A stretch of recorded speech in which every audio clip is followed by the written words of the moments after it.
Vodafone. Power to you. Sasso Insecticide Spray and Coil. Melcom. ASN Financial Services.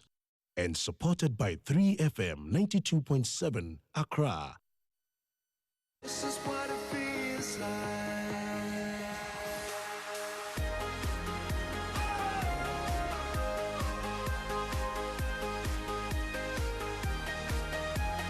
This is what it feels like.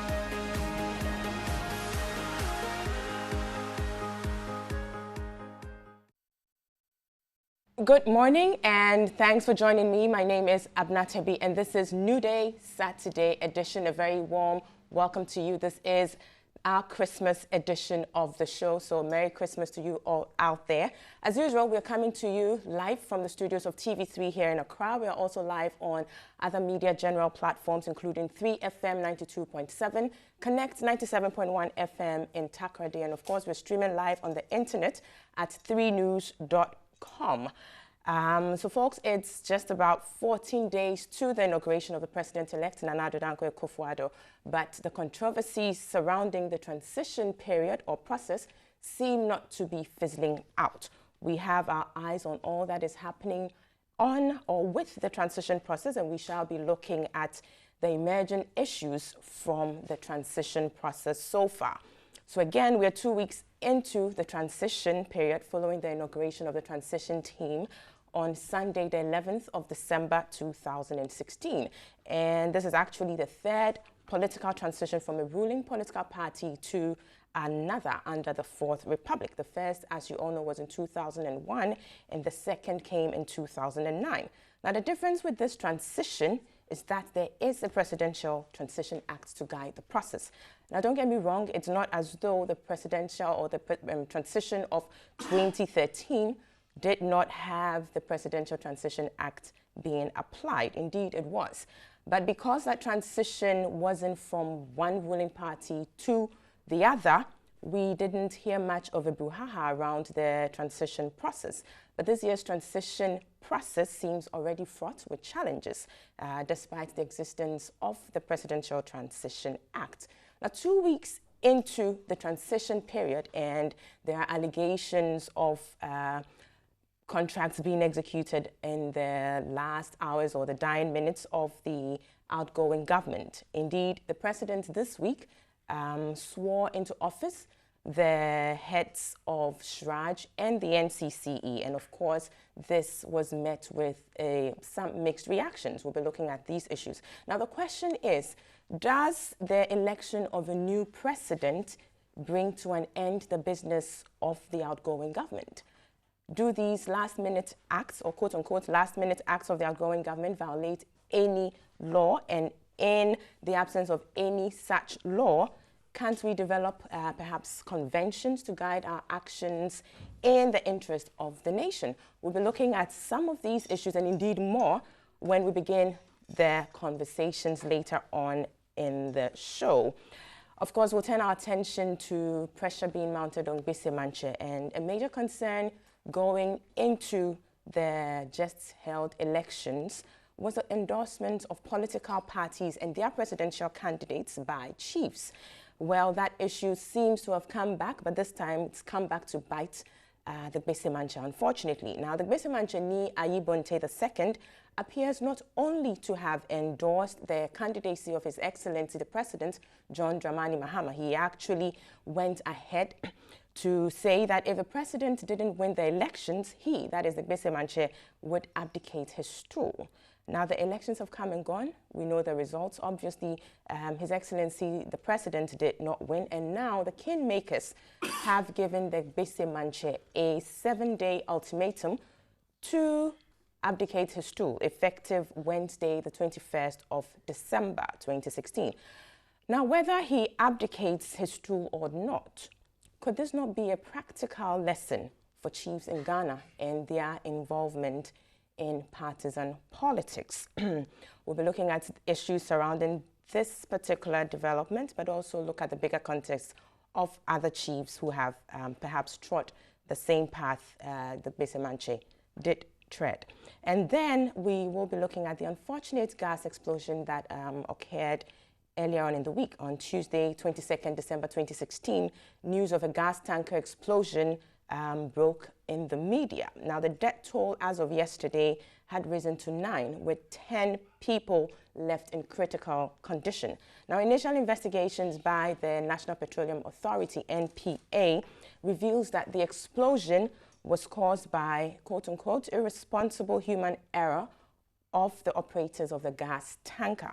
Now, this unfortunate incident marks yet another disaster of 2016 in Ghana. Now, while the causes of disasters may vary, our response as a nation to such disasters have constantly been shambolic and indeed disastrous in themselves. From the May 9th disaster, we know of the June 3rd disaster as well, and then this recent explosion. The question is, we seem not to be learning lessons from these unfortunate incidents. How do we get our acts together to reduce the impact or the effect of these disasters when they happen? Because disasters, definitely, they would happen. But then how do we ensure that we minimize their effects? We will be looking at these issues when we begin the conversation. So these are what we have lined up for conversation this morning on the show. Welcome back. You're watching New Day Saturday edition. We'll be getting on with our conversation this morning. But before that, let me introduce to you the panelists for today's discussions. We have Mr. Edgar Redu. He is an insurance person and also a political commentator and analyst.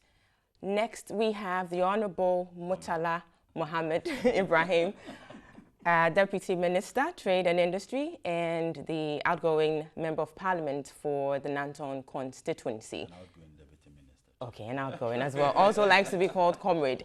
Next is Professor Alex Dodu. He is with the Pharmacovigilance Department of the University of Ghana. Good morning, gentlemen, and welcome to New Day Saturday edition. Thank you. Great. So we've outlined a number of topics, but I'd like us to start off with that bordering around the transition process and other issues. So this week, a number of issues came up where the president swore into office the heads of SHRAJ and the NCC. But prior to that, there were other issues coming up about contracts being executed and all of that. And recently, indeed, I believe yesterday, we had news about the Auditor General who was supposed to be sworn in. These issues are raising a number of things. And since the inauguration of the transition team, we seem to be experiencing some of the old problems, the very problems which necessitated the passing of the Presidential Transition Act. Allegations of contracts being signed here and there, all of that.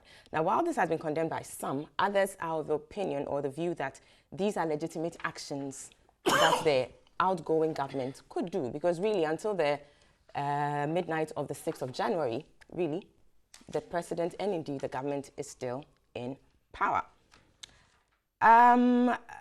It looks as though the Transition Act may really not have solved the problem. Is that it? Or I'm not seeing it clear. Let me start with you, Edgar. Good morning, and of course, my panel and then listeners and then viewers. I was trying to look for something in here to make some points here. But first of all, I think that the Transition Act, in my view, is a useless document. You see, when you are handling such sensitive issues of such nature, and no sanctions are attached to it, then forget it. Because here is a situation that people just do what they want to do, and then what can you just talk about it and it ends there. They cannot be punished for what they did.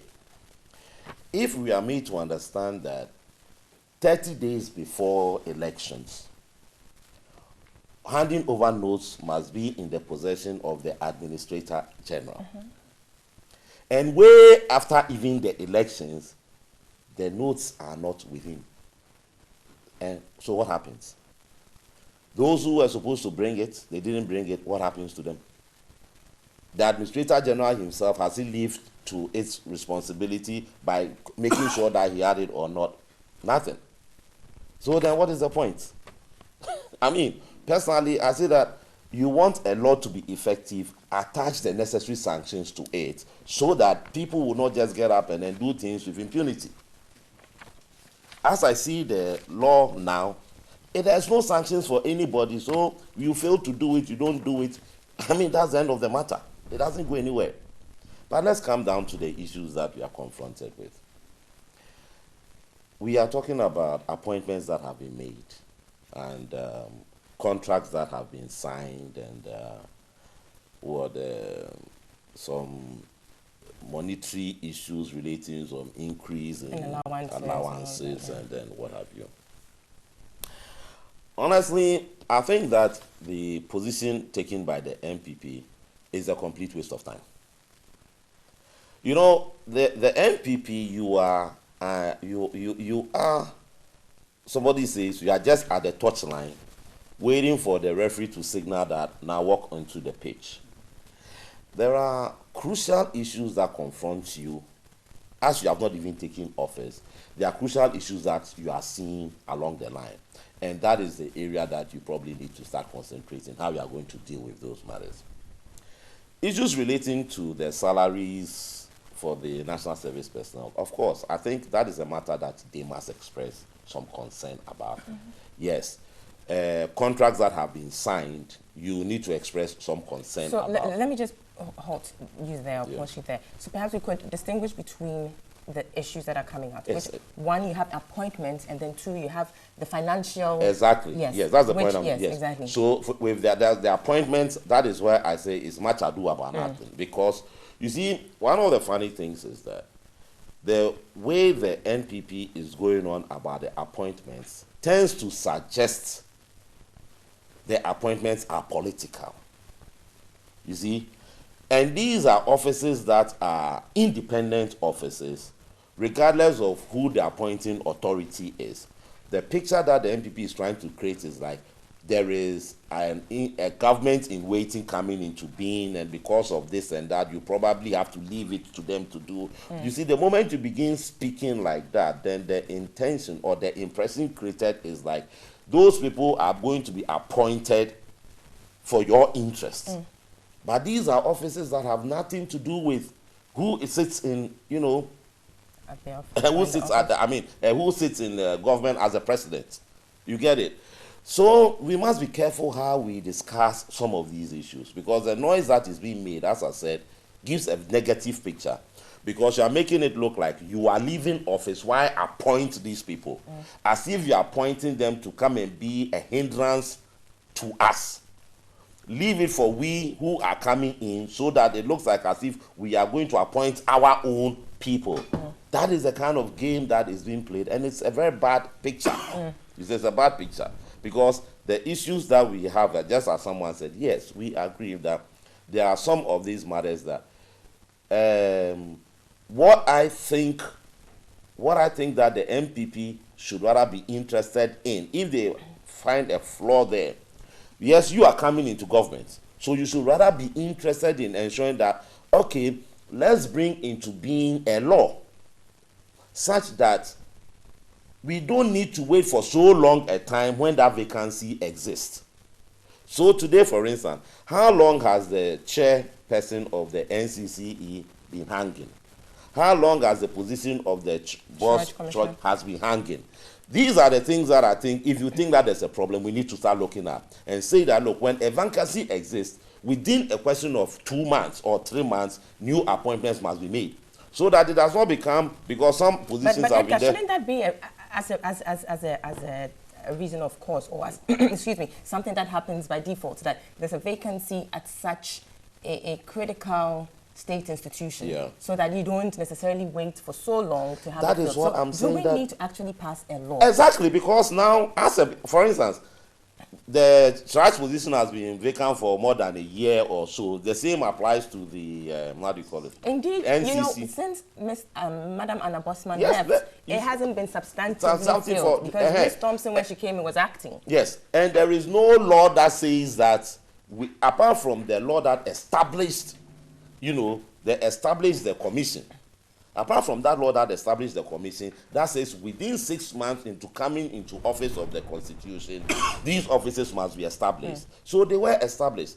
But today, as we say it, if there is no commissioner, nothing is, the president is not enjoined by any law to say that within such a time you have to appoint, what do you call it? The head of the commission. The head of it. So these are things that if, as we coming into being, we think that, look, there are problems with it. So then these are the things that we must start looking at. After all, I mean, it's a growing democracy, and governance must run in a certain manner. So we begin to see that, you know, small problems there. Then we got to iron out. But the angle at which we are tackling it from, that is where I have the problem. Very well. That, you see, we are trying to make it look political. Political, like MPP thinks that they should come and appoint. Yeah. So if they should come and appoint, then the impression is like they want to appoint their own person. So then it means it's going to do something in their favor. Very well. And that is the angle that we have to avoid. Look at it from and deal with accordingly. Now, Honorable, let me come to you here. We have a situation where the Constitution provides for the swearing in of the new president and government at a certain date, which is the 7th of January. And we have the Transition Act now, which is saying that the handing over notes by the respective government agencies and all of that should be submitted to the Administrator General not later than 30 days before the presidential election. And this has raised some issues, whether or not there's an inference of an injunction of government business at this particular time or not. We see this inconsistency, if you like, between the Act and the Constitution. Moving forward, how do we tackle this? Because indeed, if you're looking at the Act clearly, submit your handing over notes not later than 30 days. And there's no provision in the Act, I've combed through it, there's no provision in here that makes room for any update to their handing over notes. So, impliedly, isn't there an injunction of sorts, which should raise concerns for us because of the inconsistency with what the Constitution provides? Well, let me say good morning to your cherished viewers, and most especially the people of Nanton, even though they rejected me at least about... I don't think they rejected you. No, they did. I mean, if you contest an elections and you lost, it means that many people in the constituency felt that someone must take that responsibility. So I'm not talking as in an absolute, you know, I love the constituency, and I wish my nephew, the one who won, is my nephew. I wish him well, and I pray he succeeds, because we have a lot of problems in the constituency, and I still love my Nanton constituency. You've got to love him very well. Before you go on with your submission, let me introduce Nana Fedua Ajimanu Feriata. He is a member of the NPP. You're welcome, sir. Great. Honorable. So I just want to wish them well and say good morning to everybody in Nanton constituency. Let me say that I don't think there is any inconsistency with regards to, or if you like, a conflict between the Transitional Act and the Constitution. I really don't think so. The Constitution mandates His Excellency the President and every government appointee within the period that you have the responsibility to govern this country to conduct and perform certain functions. And if you take Article 70 of the 1992 Constitution, it's palpable what the President can do in terms of appointments and what he cannot do. Right. It says that he can appoint certain officers in consultation with the Council of Elders. The Constitution didn't say that you can appoint them only when you have this number of years to govern as a president. It says as long as you are governing, president, you have... yes. And let us also understand that if, may God forbid, disaster strike, unfortunately, we have experienced once again another disaster in this country when we had this gas, and I guess we'll be discussing that. Assuming the president didn't visit, assuming that the president or the office of the president didn't even issue a statement, assuming that when the thing happened, the president was somewhere partying, just like an ordinary citizen who would sit in the room and lament and says, okay, may the souls of those who died rest in peace, and that ends it. People would have been questioning the moral turpitudeness of the president.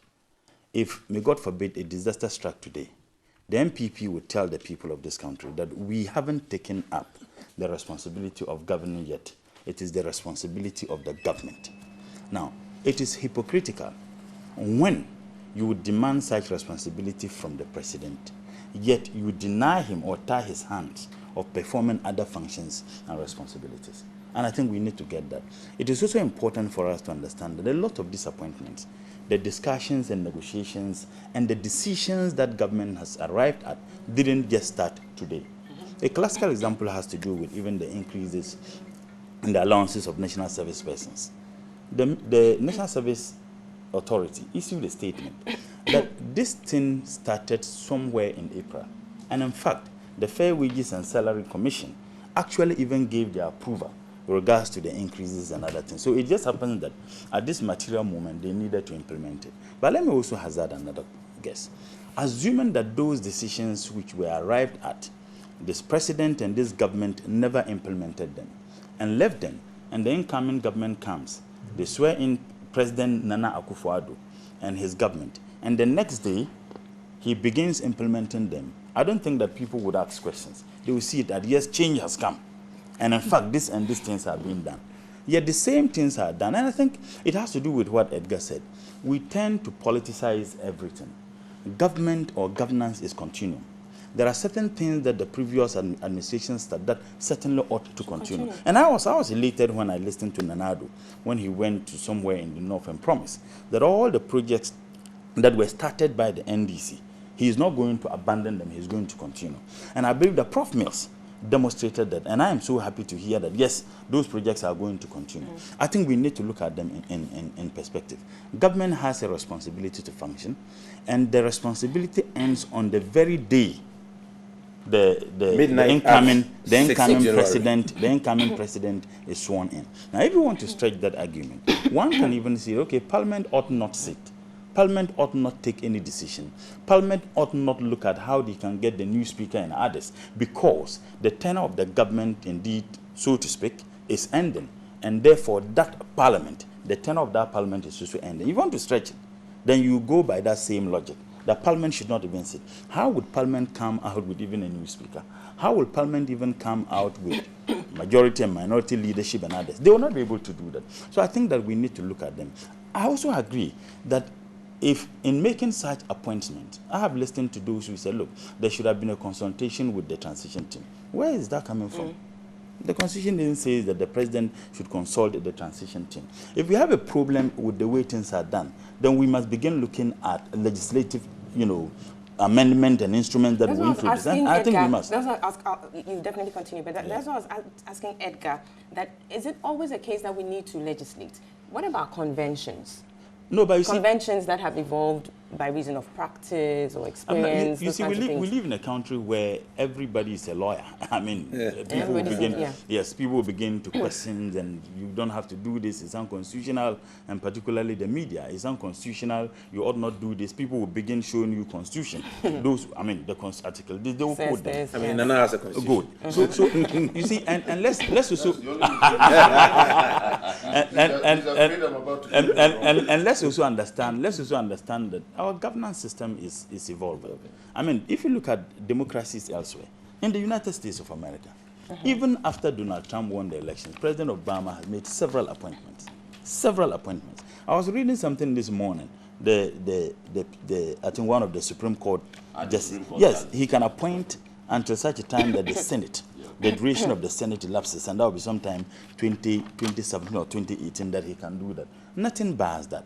So I think we need to look at them. We are evolving. Our democracy is very young, but I shudder to say that we are growing very, very fast as compared to other countries within the sub-region. We are growing very, very fast. I'm not saying that we should not look at best practices somewhere, but those countries also went through turmoil. They went through a lot of changes, and they have gotten to where they are.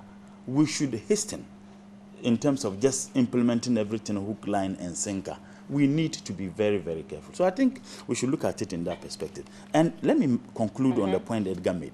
Look, those appointees ought to be independent. They ought to be very fair-minded. And I think that that should be the guiding principle. That, look, we are appointing someone to head the National Commission for Civic Education. Or Shraj, you'll be taking an oath of office that indeed puts a responsibility on you to act fairly, independently, and transparently. And I think that that is one thing we need to be looking at. I believe we are moving forward, and I strongly believe that we need to allow the government to act. the government acts, I believe, absolutely in the interest of the people of this country. Assuming, and we have had 2 experiences, or 3. I'm told former President Rawlings, when the NDC was leaving office, a lot of appointments were done.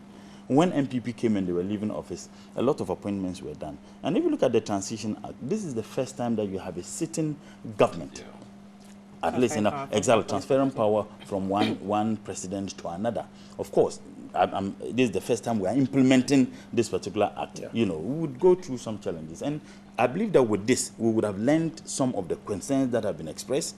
And in going forward, I don't think that we need to repeat some of these mistakes. For which reason? I like that there point. Have been That's series why, that's a very debates, yeah. good point there, not to repeat mistakes. Yeah. That's why the reference to previous times for me is always worrying for me, because I think, yes, perhaps they may have been done, but in the interest of the nation, do we think such acts are good? I mean, this is a bigger conversation, not to say that. What I said, it's not a mistake. I think, yes, I wanted to call yes, I'm not saying it's a that, mistake. The use of the word mistake is No, rather, I'm not yes. saying mistake. I'm saying that the concerns that have been expressed, Yeah. and the fact that people think that there should be some amendments or there should be some laws that would limit the functions of the outgoing president. If Parliament decides that, look, 30 days before you leave office, you ought not make appointments.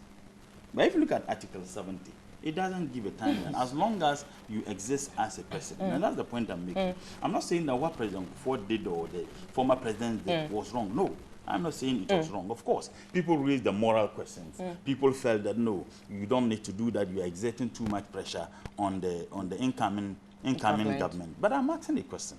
If disaster strike today, the incoming government will tell you that it is not their responsibility. They can't tell you it's not their responsibility. They don't have the authority. To do that, Fantastic. they manage to do that. So, I mean, some of these things, you've got to get them clear. Yes, then and we put them don't in the need right to, context. But you see, in the interest of moving this conversation forward, I think in October, we had Parliament approving the budget. exactly for the first 3 months of next year. I believe it's not for nothing that the Constitution made provision for such a thing, because there are implications of binding an incoming government to certain financial obligations. So and clearly, in line with that spirit, I believe we can. That's where the conventions come in.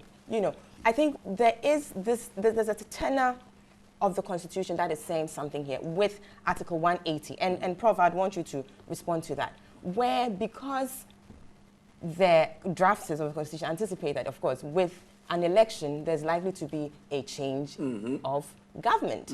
And so let's not have the annual budget be approved holistically, entirely, but rather let's do it for the first 3 months. And then when you come in, exactly, just so government business will not come to an end. But then when you come in, after assessing everything, your time revenue projections and everything, then you can now say, yes, this is what we're going to do for the rest of the year. Shouldn't that speak something to us about how we bind incoming governments? I believe when that issue came up, we discussed it here, and Honorable Obi Amor, I believe, clearly said yes. It is to facilitate, like you said, it's a transition budget. Prof, what do you say? Good morning. Good morning, Ghana. And I think the fact that we're having this discussion makes me very happy, because those of us of a certain age who have been through the years, you know, anybody more than 50 years have seen things, we should be happy that at least Ghana is having this discussion, and we are not talking about guns flying and all sorts of things. Much as I think I agree with Honorable what he said, one of the things I think viewers and listeners must understand is that when we mention presidency or the office of the president, it's not a person, it's a position. And it's a position in perpetuity. So, like it or not, every act done to the 6th of, till midnight of the 6th of January is for and on behalf of the president of Ghana, and currently that president is President John Mahama. So that is one thing I want to put out there. Secondly, even very mature democracies like the US, as we speak right now, I mean, as the Ghanaians will say even to now, there is a fight because they did not veto a resolution against the Palestinians, blah, blah, blah. Something they would have normally done, something against the Israelis. And Trump is seized and is very angry that, wait a minute, Obama, you are living in how many weeks? 3 weeks. And you are beginning to take decisions that would impact me. So that also shows that what we are going through, it's nothing new. But now let's come to where I want to sort of add to most of the good things which have been said in terms of legislation, etc. That in law, there is a spirit of the law, and then there is a letter of the law.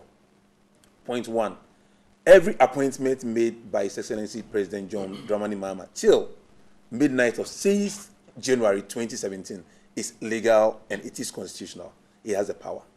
Indeed, he can call me to live here now. I mean, he's the number one man. I mean, when you read the Constitution, he has the power. So that is But one point. Not to call you That- off the set. Oh, he can invite me and then say, well, I mean, I work in the university, so I report to the Minister of Education. You say, what is this lecturer doing there? Parliament to invite me.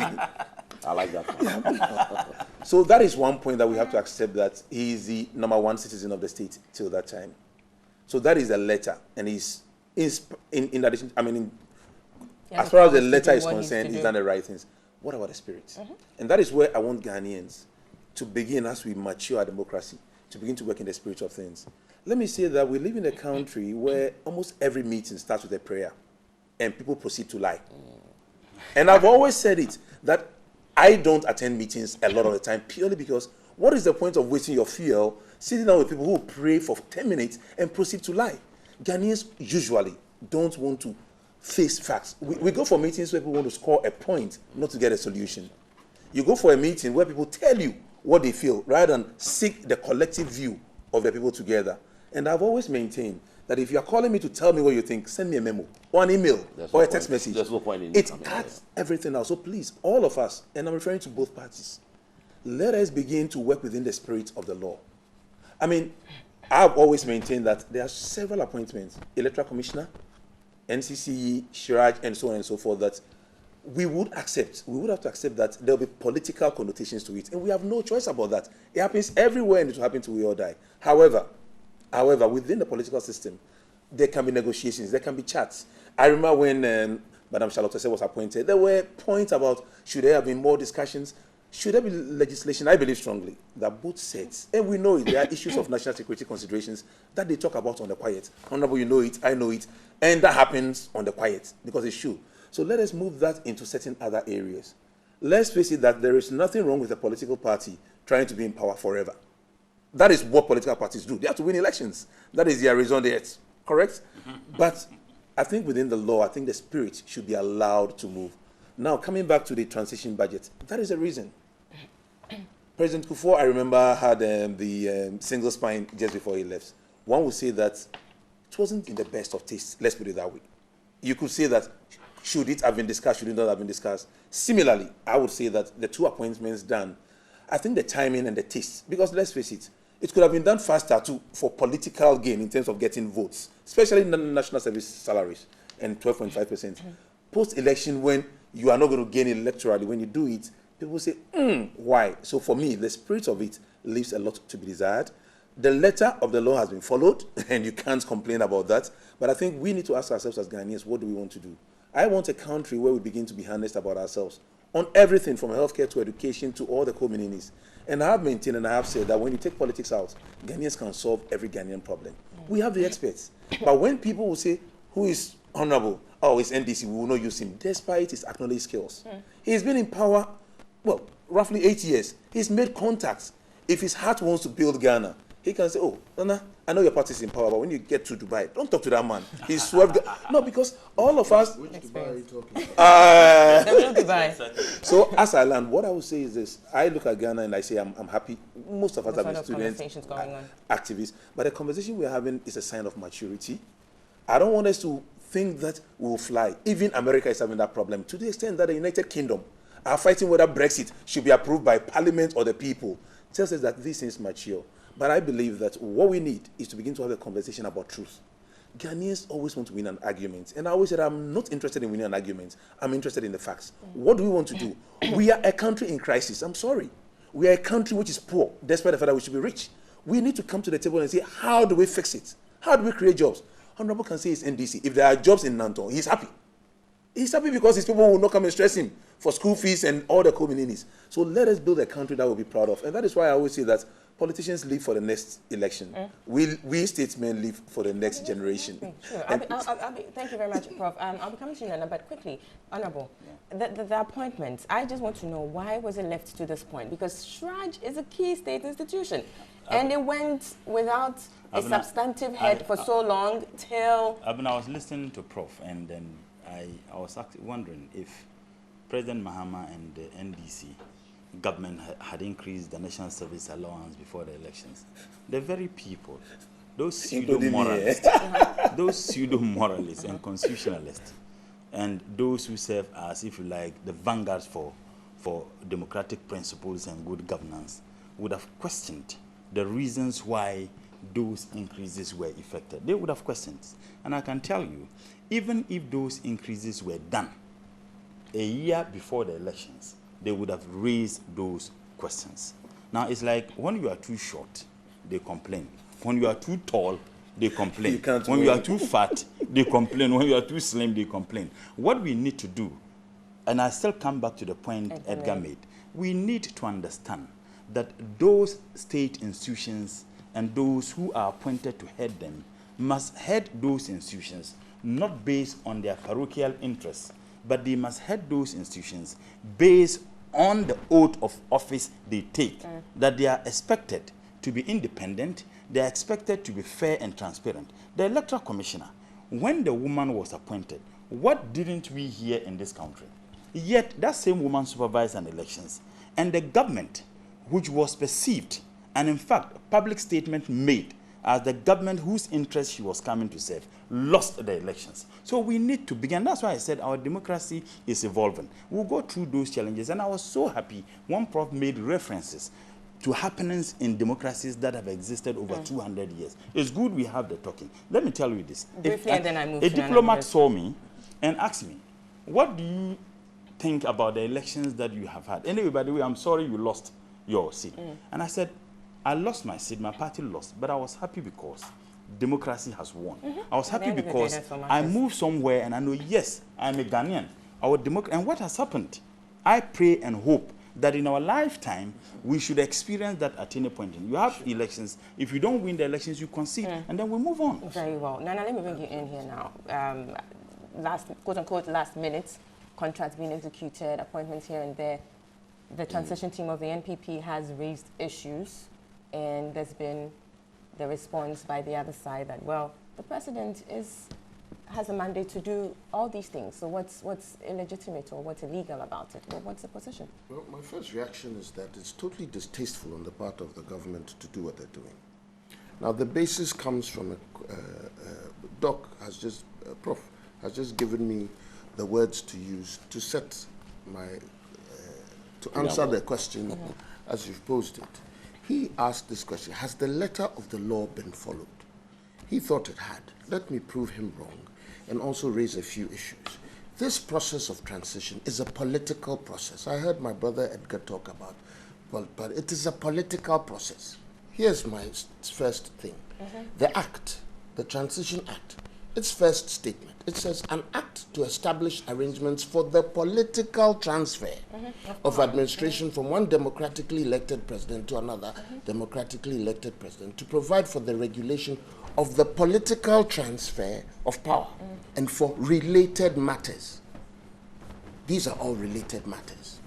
The politics in it is that you want to be able to govern in your style.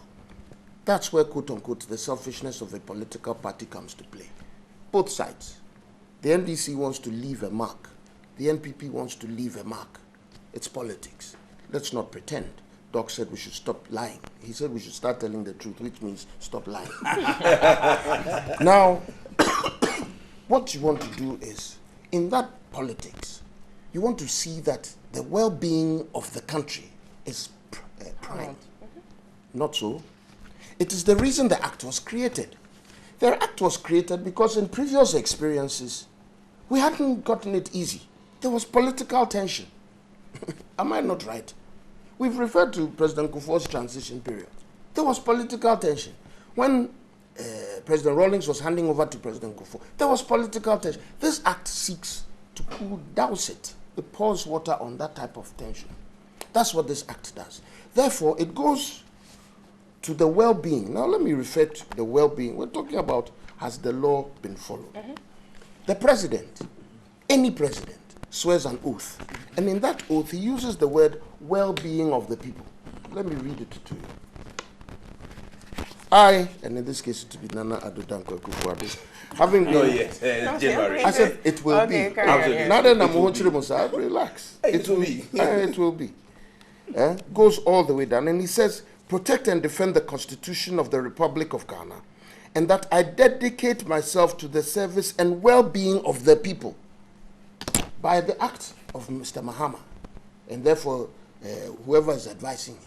Is this the well-being of the people? How is that going to affect? How is that going to affect the well-being? You're taking a decision that has raised questions. Why should it? But how? I mean, he has. Why should it raise the questions? Mandate. The Constitution gives him that. Why is he interested in doing things with regard to salaries that will affect the fundamental roots from which any government works? Funding. How isn't that going to affect it? Why do you want to take the decision for the future? In the past, when it was done, you're referring to the national service and all allowance that. being increased. Yes, But that, yes. When it was done in the past, that it was a following problem. a process, Nana. That conversation started. You see, way back. why is it an issue? Why is it an issue? And I told you we're following the law. Don't take Nana Fredia's emotions. Take the law. Good. Now, why is it an issue? It's because it's raising questions. Transition team is raising questions. Why does the transition team have a right to raise questions? The transition team of the NPP. Yes. Thanks for the clarification. It's because certain things were supposed to be done per the law. The law says that there's a period within which handing over notes should be handed over. 30 days to election day. Do you know, by that translation, basically you put the president as a sitting duck, he and his government. So now all he has to do is maintain things until he hands over. And that question came up earlier on in the show whilst you were not here, but raising whether it was inconsistent. I didn't with get here early because I had to go through Dubai. and And you know that's far away. Now, when you go into what the transition team has to do, it says that you're supposed to hand the notes over 30 days. What does that mean? It means that the handing over notes are the story of your governance. The Act gives you details of that. It talks about the six. This will be section. He's the constitutional reader. Section 6. Yeah. Section 6. Handing over. No, this is not it. This is what.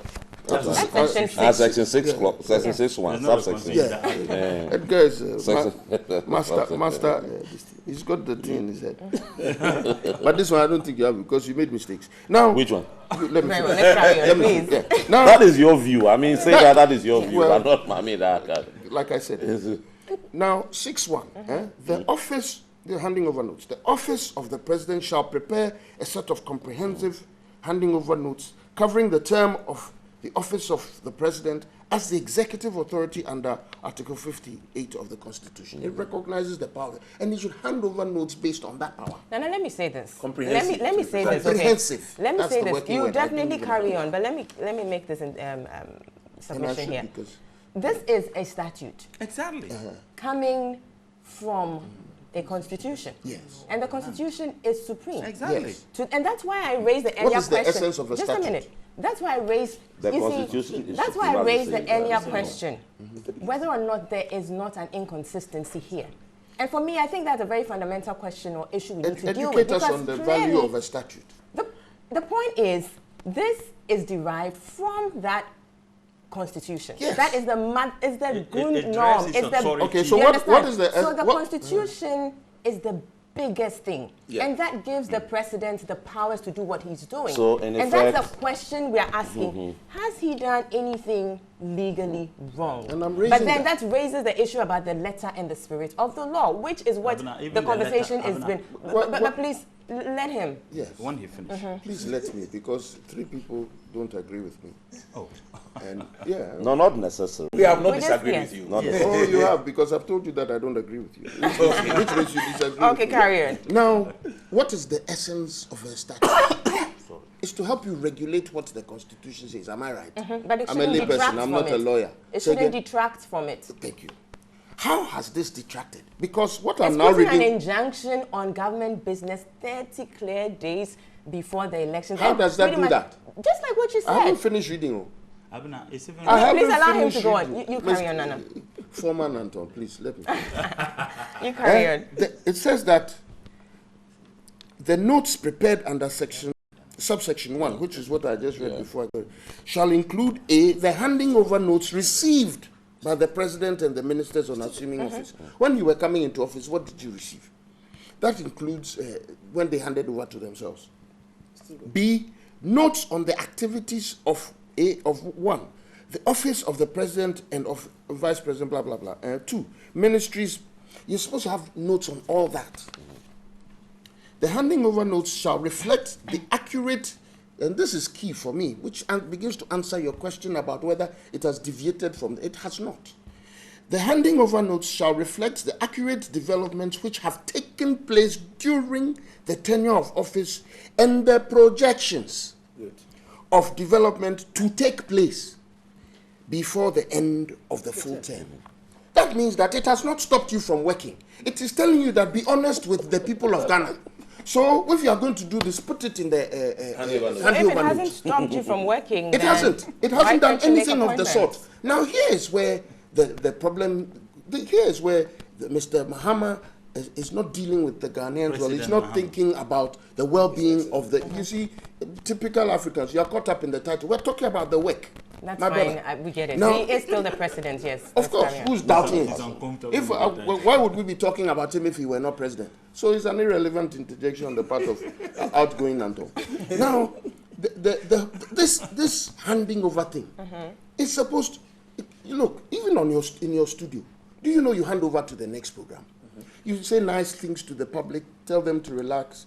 Oh, the next program is coming if you have that type of setting. If not, you start scrolling. Honestly, I think that now you are. You start scrolling. I don't understand what your problem is. When you're speaking, we listen to you. No, the point. It cannot be your point. It is my point. What is your problem? It is my point. You are making a submission. The argument is an appointment to certain offices have been made. But he is. Your argument is that is it because I mean where you are going. If you don't understand, you're not the only person listening. What's your problem? Okay, go on. You're not the only person listening. Let him make. I'm trying to explain that even on this program, there's a transitionary process so that people get settled into the next phase.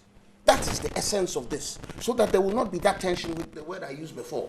If you think there should be tension, that's fine. This statute is helping Ghanaians because in the past we've suffered. When you talk about other countries and doing all kinds of things, it's not the same. You cannot compare American transition to what we're going through. They're different. And in our case, it's we have a certain dictatorial tendency, which this seeks to cut down. You know what I'm saying? For example, somebody wants me to insist that I should say president, so dictatorship. The issue on the table is this. Now, if you are supposed to prepare all these things, and here, I'm glad Prof is listening to me, the rest of you don't seem to. It says, the projections of development to take place before the end of the full tenure. So this one recognizes you are president. It does not restrict you. What it says is that tell the people coming into office that you plan to do this. Nana Akufo-Addo and his team will have no choice but to stick with what you've offered because you've put it in the thing. Now here are the problems. One, do you know that they did not submit their handing over notes per the stipulated regulation? That's the first problem. That is fine. That clearly is a breach Second problem is that when they handed it in, they went and took it back to time, mingle. But that doesn't answer the question whether the president has done anything. Oh, but I've answered the question. I'm saying that the president has done something wrong. He will wrap up and then you will because have we have provided for him the opportunity to inform us, Ghana. And you see these things about Ghana. To inform Ghanaians that I intend to do so and so. So that nothing untoward happens. So what he's doing appears to be untoward. And that's the negative thing. It is wrong. So you think by that, he has gone against the oath to ensure the well-being of us. Okay. I'm not going to make an interjection. I'll come to him and then I'm not going into the oath, but what I'm going to say is Edgar said something. And I think we all have to remember what Obama said when he came to Ghana, that Africa needs strong institutions, not strong personalities. If the handing over notes have been submitted 30 days before the election, and if these projections had been there, that would be a problem. Case closed. Because why? If these projections were not in the handing over notes, significant as they are, then you may even be calling into question the, issues of perjury and other things that did you actually submit the truth? Because these are big things that you don't do in 30 days. So I think to solve it, we come back to what Edgar said, that if we had all had the handing over notes 30, he said at least 30 days before. So it could have been even 6 months before. You see? You get me? With the projections. But 30 days before the election, when the outcome of the election would not have been known. So your intentions would have been clean and clear. Post-election, any action you take opens you up to all sorts of questions from everyone. And I think it's right for people to have suspicions, doubts, whatever, because it's a free world. But that is what this act sought to prevent. And to the extent that we haven't stuck to the act, the question we have is, so what are the reliefs available to Ghanaians when elected officers do not stick to what they are paid to do? Which is what Edgar started with, the fact that there is no repercussions for breach of this statute. Yeah, so yes, basically, let's get something very clear. Prof, you didn't finish. Therefore, I beg you. are you putting words in his mouth? therefore, what the president did, what's wrong? No, okay. First and Don't foremost, conclude for him, yes. Let's get something. Honorable. Let's get something very clear. By the way, I use the word president. The fact that you submit your handing over notes doesn't mean that you cannot govern. You can't take decisions. You can't implement policies. Let's get it very, very clear. Wait, let him learn, yes. Let us not create the impression as if once the handing over notes are done a month before, you cannot take major decisions. You see, can let me? Yes, very well. You And by the way, please, and by the way, by the way, who determines the well-being of the people of Ghana per the laws and the constitution? Is the president, Yes. not the incoming president. So don't tell me that you must take decisions and you went. Now, define Please, well-being. oh please. Define well-being. I am saying that the constitution Define is well-being. explicit. What does well-being The responsibility please. of safeguarding the integrity and the protection and the security of Lies this with the country president. lies with the president. And therefore, a decision as to what serves the well-being of the people of this country must be taken by the president During at his a time. tenure. Yes. So it is not the Define- sitting president. define well-being. Please. About It is well-being, not. Nana. It is not the incoming. Define It well-being. is Whilst not the- the incoming whilst the incumbent president. is still- yes, if you the don't- president, the current Okay. president thinks that this decision we are taking serves the interests of the people of this country, they take that decision finito. And I'm saying that when they increase the salaries or allowances of national service personnel, Nana, they will be angry at you if you sit here and then you question the increases that have been effected. They'll be angry at you. You'll be seen as someone who is They trying voted to against put you. They bearings. will not be angry at us. Please, They voted against you. you'll They be threw seen you out as of someone office. who is trying to What are put you bearings in their gari. But let me also make this They very threw you point. out of office. Now, What when are you talk about the kind of decisions that are done, and you were even correcting him. This thing is an act of parliament. The constitution of Ghana is supreme, and the constitution itself says any law That is it. that is inconsistent with the constitution is Shall be what? null and void. Null and void. So don't take an act as supremo as compared to what the constitution says. And Article 70 of the 1992 constitution says that the president shall, they didn't say will, shall make appointments to occupy those positions in consultation. In consultation with the Council of State. Now, when you talk about handing over notes, as if when you do the handing over notes, you cannot act. And let's get that very, very clearly. You sit here, and then you are telling us that, no, it is not in the well-being. Only Nanado and Nana, you determine the well-being of the people of this country. You are wrong. Absolutely wrong. Honorable, hold your horses. You're watching and listening to New Day Saturday edition, coming to you live on TV3, also live on 3FM 92.7, also live on Connect 97.1 FM in Takoradi, and we're streaming live on the internet at 3news.com. We're still looking at the issues surrounding the ongoing transition process, and it got heated a while back with some issues. But let's move on. You know, Nana. We're not to a different. Yes, he's going to make that comment. Yes. So no, Nana, you're not telling me how I'm running the show. Very well. So please carry on. You like control. Of course. Is that really important? Okay. Edgar, please go ahead. Now, you see, let me first of all clear something here. It is not the well-being of the ordinary Ghanaian is not at the beck and call of the president. The well-being of the Ghanaian is not in the hands of the president. It is in the constitution. Our everything is in the constitution. And the president has a duty to follow what the constitution tells him. So it is not his wish as and when he wants to make people feel good. Now, that is not it. he has a duty, and if he fails in that duty, we can impeach him and get him out of office. That is what the Constitution says. And it's about time we began respecting and understanding how some of these things work. One of the things that we are being confronted with is this. And to a large extent, I think I see the argument that Nana is trying to raise. Because there is a certain word. Provision, yeah. Yes, there's a certain word, an operative word in that particular section, which talks about projections. So yes, I'm giving you handing over notes, but it includes things I'm likely to do from this day, that day, that day, that day to the 6th. Okay? That is what Nana is trying to emphasize on. Then that is not what it means in the act. No, wait, I mean, okay, that's, but I get yes. that argument that Nana Yes, is trying that's to. 6.3. Yes, Section 6.3. 6.3, yes.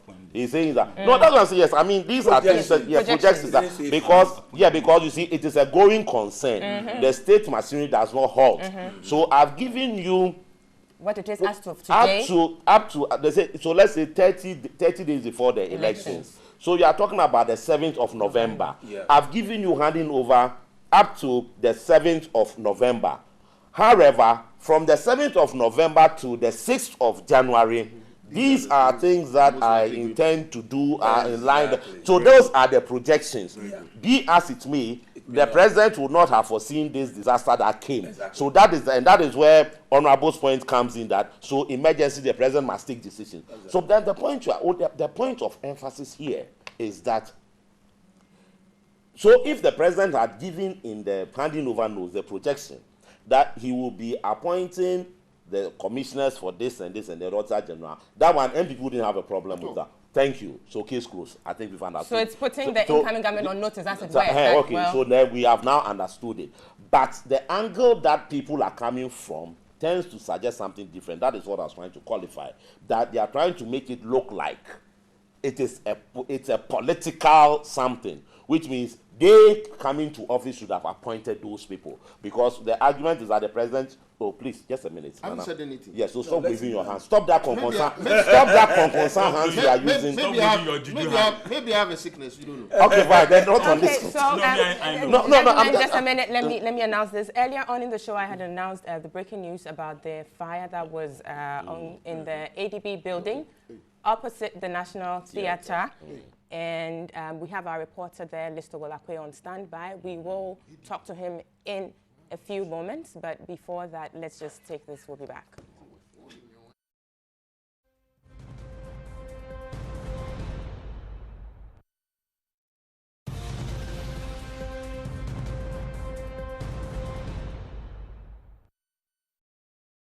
Hello. Let's just try and connect with our reporter, Listowell Akwe. Hello, Listowell. Hello. Yes. Good morning. How are you?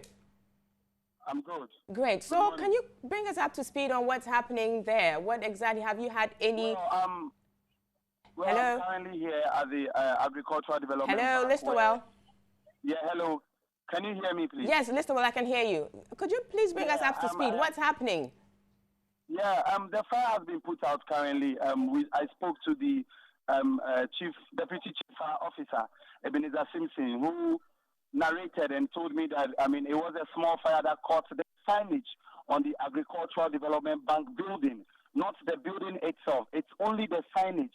And he stated emphatically that it is a small fire that, resulted from an electrical fault. As I speak to you currently, he's here with me and we can ask him further questions or let him elaborate on what actually happened here. So I am handing over to the Deputy Chief Officer of the Ghana National Fire Service, Mr. Ebenezer Simpson, to give us, a detail on what has actually happened here at the Agricultural Development Bank building, which is opposite the National Theatre. The fire, I was told, started at 6:20 this morning. So I'm handing over to him. Hello. Hello. Good morning. Yes, good morning, sir. Yeah. Yes, we understand that the fire started sometime around 6:20 this morning, and we are told it's been put out. Yeah, it's been put out. Okay, but what exactly happened? Can you tell us exactly what happened? Are you able to tell us what caused it? We received a distress call at our fire master control that there was a fire outbreak at ADB, Ridge branch opposite the National Theatre. And we quickly dispatched a fire appliance from our fire station at Makola, which happens to be the nearest fire station to this property. When they got here, they realized that the fire had engulfed a signage outside the building, a signage that is fixed outside the building. We realized that the security personnel over here had already started tackling the fire, but we complimented their efforts by taking over and extinguish the fire within 1 minute. So as we speak Hello? now, hello. Hello? Hello. Hello? I think we lost him. Too bad. Yes, but thank you so much nonetheless. Thank you so much for bringing us up to speed on that development. Yes, we'll continue with our conversations momentarily.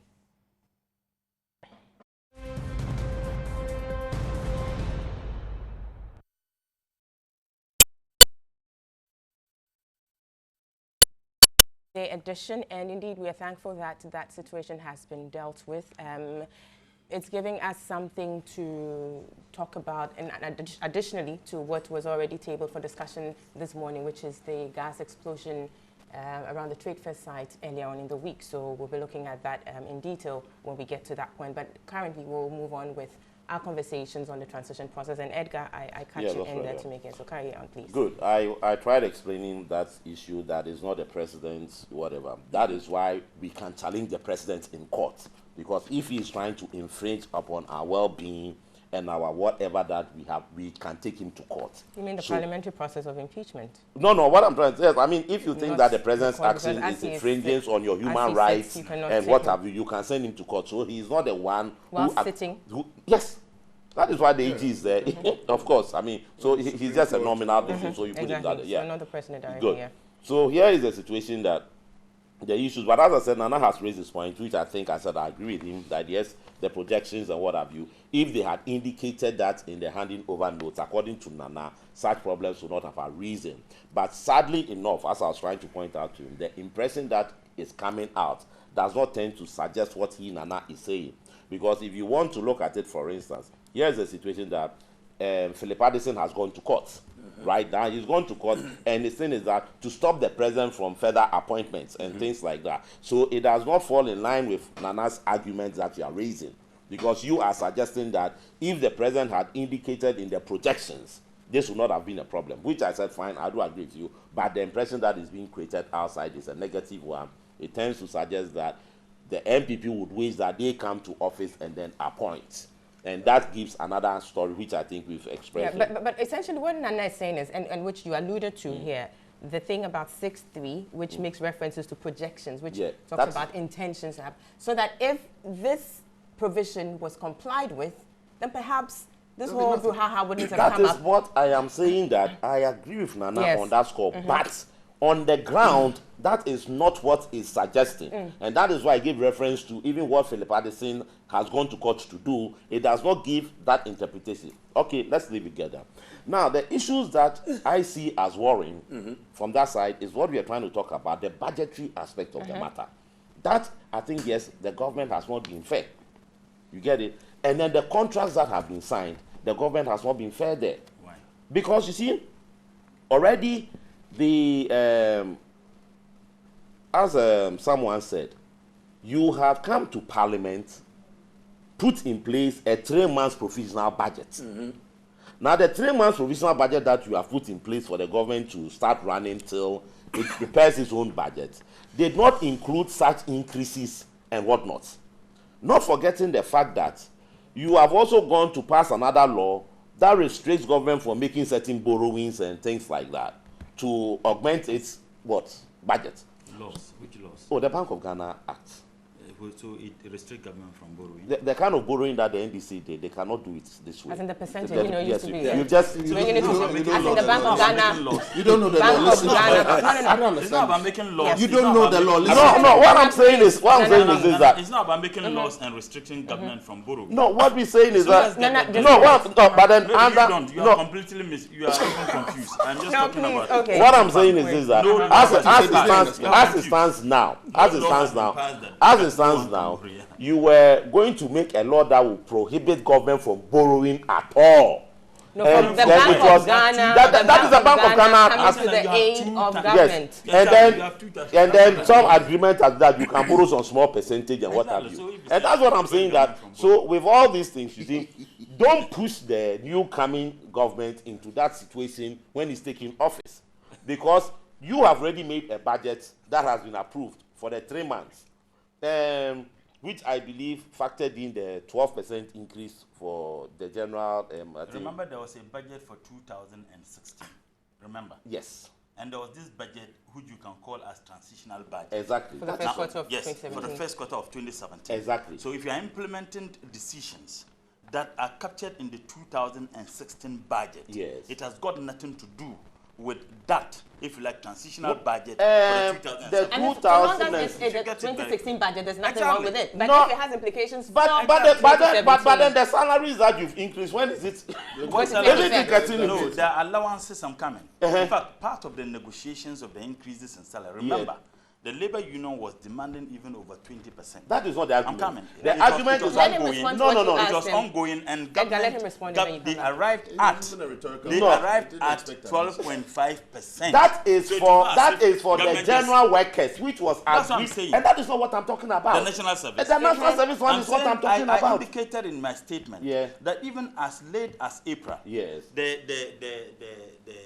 discussion started. In fact, decision was even taken. But question is, just a minute, honorable. Question is this: did the first quarter budget of 2017 make provision for that? That is the point you are making. The decision was taken, and Fair Wages and Salaries Commission, as late as April. As late as April, gave approval. I'm coming. As late as April, gave approval for such increases. That's fine. The Fair Wages and Salary Commission will not give an approval for something that is non-existent. Now, if you take this, and the impression is created as if government just sat down and one day decided that we want to increase the allowances of national service persons, it's absolutely wrong. Okay, so you're saying that was factored into the 2017 budget. Is that what you're saying? A statement was even issued by the national service.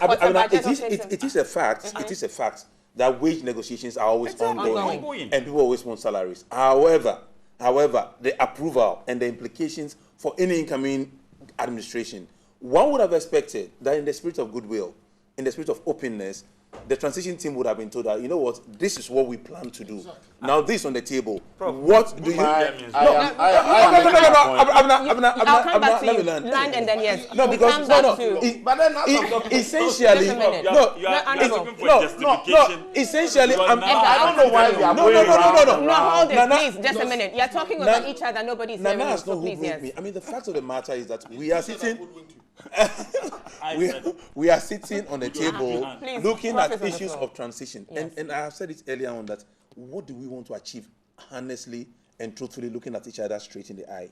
If the aim is to have a smooth transition, putting a burden in terms of salaries on our blind side is not something that you do and then I will shake hands with you.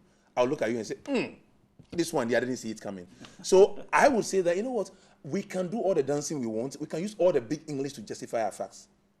But I believe that everybody on both sides of the table know that this was not in the best of taste. Very well. Edgar, please quickly wrap up and then yes. The point is simple. The point is simple. The salary increase or the allowance increase for the national service personnel was not factored into the 2017 provisional or transitional budget you want to call. So automatically, if the MPP raises it, they have a good case to raise it. Now, the other issue is about the contract that was signed, the $18 million contract that was signed. What I hear is this, that it was even done under sole sourcing. 80 million? Yes, that's waste management thing. That will be against it is public not, procurement act. Wait, that's what I'm saying, that the MPP, if they come into office and they want to go into it and review it, look at it and see if everything was in accordance with law, fine. If not, they can review it. Because the point is that what is the speciality or whatever about it that you say you want to do is sole sourcing. And now, the sad aspect of the matter too was the minister's defense. Was that he found himself too busy championing his personal things. So he did not have time to even sign the contract. No. You see? No. That is what Ayariga said. He said because of the parliamentary elections and what have you. He said that thing had been on his table. He said that had been on his table long ago. So you're doubting whatever he says, right? With what reason? I didn't say I'm No, wait. doubting. Don't respond. I didn't say I'm doubting. I said please, Now agree with no. Edgar. Honorable, That's the moment please. they go Edgar in is the on the party floor. with Please you. allow him. Yes. Edgar, be wrapping I up. am saying Edgar, that. have you heard? Because you agree with him, so he's not agreeing with you. That is normal. What I'm saying is that Ayariga says that contract that he signed is a contract that has been agreed long ago. But because of his parliamentary things he was doing, he didn't have time to come and sign the contract. This, in other words, is different. No, please. That's the point. That's the Please, point. Honorable. That's the point I'm saying. That, I mean, how do you Your put former your Minister of Finance said a contract was written in German. Osaf Please, this honorable, politicians- please. We are focusing on something on hand. You call it Please, incompetent. honorable. What is more incompetent Honorable. than a contract you signed which you didn't even know, which Honorable. was written in German, and you didn't feel shy to Honorable. look straight into the faces of Ghanaians and told them that you signed and you didn't know what the contract was. Honorable, can we focus Don't- on what we are looking at, This is please? incompetence. All right, yes, Edgar. Spare Edgar, this finish it and let's go. Who So, would match with Honorable, competence? please. Demand competency so from first you. of all, Honorable, 4 years. please First allow. of all, people are raising issues relating to if the MPP comes into government and goes inside the matter and there is some. Now, if the MPP wants to cancel the contract, then probably they are going to talk about financial loss. I don't think such is the case. But they have every right to look into it. If the contract was awarded according to the laid down procedures, I don't think they'll have a problem. But if there is some 1 inch of something wrong, they will probably want to review it. Very well. I'll be going on. No, Prof, just a minute. Let me take messages from the viewers and listeners, and quite a number have come in. This is Bibi Mustafa in Techiman. He says, in those appointments, recruitment, and contracts, none of them has violated any law in the country. He says he feels bad when people talk about morality and not legality. Mashoud in Tamale is saying, President Mohammed's last-minute appointment will not help them here, meaning the NDC, in 2020. Ghanaians are tired of them, so he should give us a break. This is another one from Tamale. He says, today, Amanabo Mutala said the one who won the Nanton seat is his nephew, meaning you said, I can't read. He says, if Nanado himself contests me in Nanton's seat, I will beat him with a wide margin. I think he's making reference to something you had said earlier. Arrogance of power. My regards to your panelists, especially Nana. Muftal from Bolga in Zongo says, Abna, I would like to ask my brother Mutala, would he still want Nanado to contest him in Nanton constituency? I still remember what he said sometime when he said he will beat Nanado even if Nana contested him in Nanton. You said that? But Nana didn't contest me. Okay, very well. Let's carry on. Another one says, I'm very proud of the NPP member, and my question goes to President-elect Nana Addo to put a stop to such.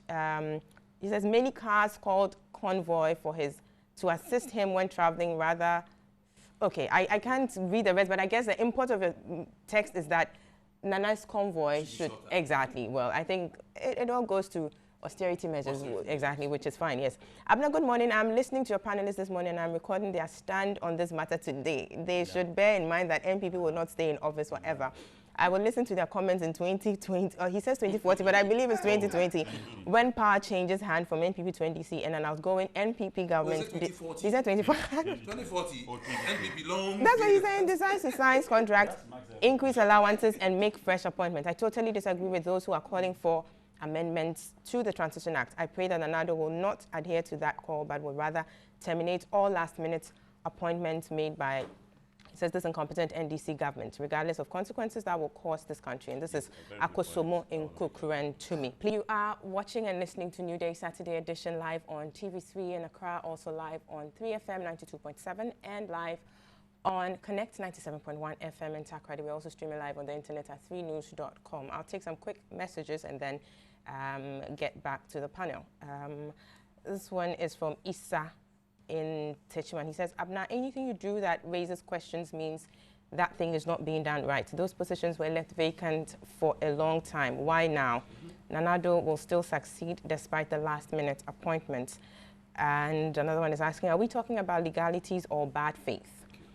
Good morning. I simply ask us why President Mahama and his government failed to prepare the handing over note a month before the general elections. Is this not a breach of the This is not a breach of the Transition Act. Why did you breach this and pretend to be upholding the Constitution? This is Chrissy Evans. And another one, Don Inusa Lorenzo says, if these last-minute appointments and decisions of President Mahama is not in bad faith, then he should appreciate the cedi on the dollar. That is the asset test I challenge him to do. Okay, I think President Mahama has never thought of a constitution before he appoints. It is only to achieve a certain purpose, which in the case of the election, the gap was too wide and could not do anything about it. Was the constitution duly followed when Madam Charlotte Osei was removed as NCC boss to different institution? If Nana decides to remove who the president has appointed now, wouldn't it be a crisis? Another one is saying, for some 2 years now, national service personnel have been mounting pressure on the Mahama government to increase their allowance in view of the rising cost of living, but the government never adhered to these legitimate calls. Now that they are leaving office, they have all of a sudden seen wisdom in increasing their allowance. And this is Idi Muhahuddin. Let me take 2 last ones and then we go on to the panelists. For some 2 years now, okay, there's a repetition. Now, if the handing over notes is done 30 days to the general elections, which notes could have captured these new appointments, increments, and new contracts? I think what this government is doing in this transition is politically and morally wrong. Michael and Amasaman brought this in. And let me take this one from Pristia from Emmanuel. He says the NDC knew what they were about to do. That's why they didn't submit the handing over notes. They were, he says what? They were CS to seeing their loss in the election. Let nobody worry because their incompetent government will never be remembered. I'll put a hold on to that and then come back to the panelists. Nana, I'm coming to you. You had something to say, and then we'll come to Prof. Last, we come to Edgar, and then we move on. Please carry on, Nana. The interjections will be fair. Don't invite them, please. Let's go straight. I think one thing has become very clear. The question that I used to make my presentation, the question raised by Prof, has the letter of the law been followed? Has been answered. And therefore, I have converts on this panel, except one. Understandably so. Now, there's some... no, Prof having understood what I was raising, recognizes that what has happened is a major flaw. It's the same with Edgar. Edgar's problem now is that he believes that the NPP is looking at what it will be able to control. It has not been said anywhere, not by Mr. Safumafu or any other person of authority within the transition. And did you hear me say that? That No, the did you hear me wants say that? NPP, you said that there's an impression. Of course. Yeah, and I'm responding to fine. I don't know what your problem is. So no, qualify. You said impression is different from saying yes. that is You're the one who uttered it. You're the messenger. Yes, and I use the word impression. So but your praising was more emphatic. Very so well. get it You clear. said it at the It's beginning. a choice You said of it in the language. end. No. I didn't use. I said there is that impression. And that problem is not true. You are the one who is putting it out there. It is not there. What has been put out there, which is clear, is that what is going on is in bad faith. Somebody raises the question about whether bad faith or legality. The bad faith stems from the illegality. So I agree with that person. Which illegality? The procedures, this act is a law. Constitution. Is it not a law? It is a law. So Mr. Mahama and his team have flouted the law, and that's what should be understood. Now, one of the values of this act is that it offers for transparency and accountability. In 6, and that's where I'm sure Mr. Rawlings is probably bleeding by now because his party people have failed him on that score. The 6.4 says, the original 5 and other copies of the handing over notes shall be presented to the Administrator General appointed under this section. Now, this basically, what this means is that they can take their copy of the notes all they want. Whatever is at the speaker's place, and it's listed the people who are supposed to receive this, whatever is there is what the truth is. In fact, I'm wondering whether, you see, I'm even, and here is where I start bashing the media. You haven't done us any favors in this thing because a lot of people don't know what's in this Transition Act. It is your responsibility to put it out there. It's your responsibility to follow through to the other places to find out whether those people have received their copies. Yes, that is. But whether or not to put out the details of the act, this matter is not allays the fears of what Edgar raised, for example, about partisanization and politics. So it allays those fears. In as much as I sit here for the NPP, this act is not in red, white, and blue with an elephant in the middle. Neither is it in umbrella or cockerel or any other. It's in black and white for the Ghanaian. It doesn't matter which color, because why? Are we saying that if it was Dr. Indum or Ivor Greenstreet who had won the election, this would not be a concern? It would be a concern. So it is about the law. And that's what we should be interested in. Now, briefly wrapping up. Very well. Now, having said all this, here's another interesting thing about the Constitution. It says in Part 4 what article? Of Article... What article? No, it's not a part. I think it's reading... It's a miscellaneous provisions. It states, certain appointments to be made within 6 months after President assumes office. The first appointment to the following offices shall be made within 6 months after the assignment. No, this is a transitional provision. This is for the first. Yes. No. That's a, it's a transition. Yeah, this is a transitional provision. Okay, so then, no, but you see, no, please allow him. So you see, in as much as I've misplaced this, it gives you a certain sense about the agency of certain offices. The NCC, for example, is listed under this. Listen. What happened? No, what happened is this, that you see. No, but you understand what I'm trying to say. No, you're wrong. Let me just wrong. Yeah, no, he's making a point. I want to help it out. You see, what happened is this, that when the Constitution came into being on the 7th January 1993, the president had within 6 months for this. No, first of all, Parliament should have come. I don't know what Edgar's problem is. Yes, that is what it is. So what you are reading is for the 1993. But are you listening to me? Are you listening to me? Please allow Honorable. Please. Are you listening? Respectfully. I said that if I'm wrong, it was about transition. Yes. The point there for me, and that's the reason I raised it, is that it raises the urgency of those offices. In those offices are listed the NCCE, the Electoral Commission, and the Shraj. Yeah. The agency of those offices. So what does it take the president, Mr. Mahama, months ago, over years ago, to appoint these very serious offices? And then he now waits now. It raises questions about competency and goodwill. You see, that's the other part. And it's very bad. It is a bad legacy on their part. Very well. I move on to Prof. But Honorable, I asked that question. Why these appointments were held on till late? He's talking about competency. Even if he was so incompetent, he couldn't read. Well, we are moving on. That's fine. Even reading. You no, we are not. Prof, please, you have the floor. We are wrapping. Honorable, please. Let's wrap up. Yes, true. We are wrapping up. Let's leave these politicians out to I think the important point to make over here, seriously, is this: regardless of which government is in power, we have had the experience in this country of so many offices either having people acting or never having substantive people ever appointed. That is wrong for governance. You can take any number of years in any party. State agencies do not have governing boards, and CEOs run the organizations as if it's their own private fiefdoms. And I think that strikes at the bottom of what we're trying to do. So for me, when we look at Ghana's situation, always just close your eyes and say, if this were a patient lying on the bed, are we going to be arguing NDC and NPP when the patient is dying? Or are we going to go out there and solve the problem? If it were Black Star on the field, are we going to say, there are times we come together as a country, and I believe this is one of those times. Mistakes have been made, and I believe strongly that this is the first time we are implementing this act. So we have learned lessons. It's not the first.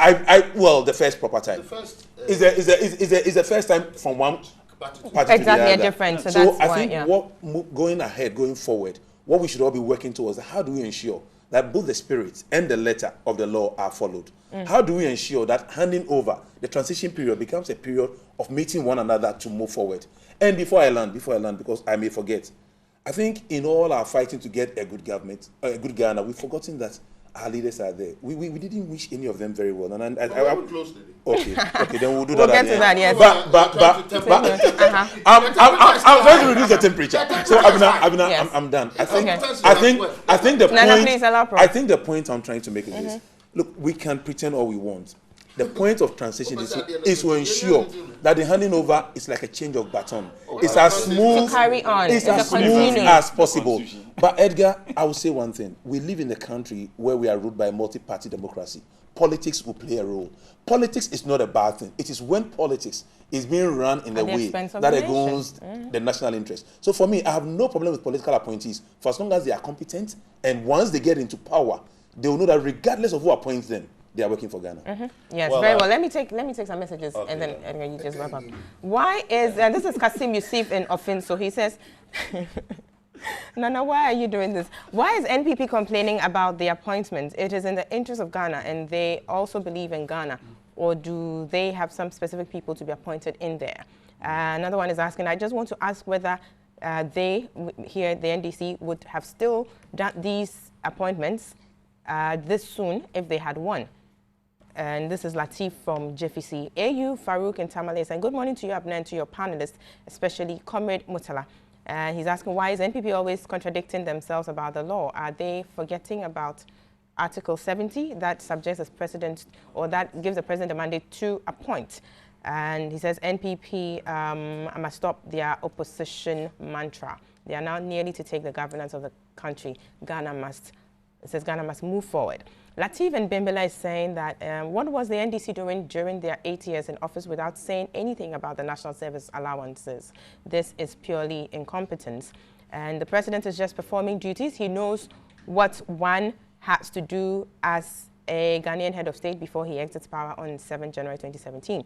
J.A. Kufuor also did last-minute appointments, and the NPP saw nothing wrong with it. This is mere hypocrisy. So this one is saying, why do we tend to criticize everything using this political spectacle?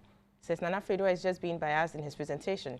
Has the cost of living and other economic rates been flat over the years? I'm a service personnel. I pay rent of 60 cedis. Light and water bill 30 cedis. I transport myself to and from work 80 cedis a month. From this, he says, from this to live on 6 cedis a day, totally unrealistic in this era. This increment was way too expected. This is Jonathan Kofi in Kumasi.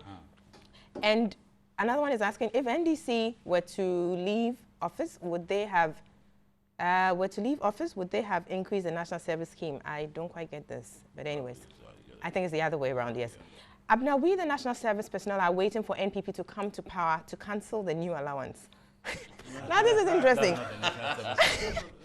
Those who said they don't want it should write to NSS informing them they like the old allowance.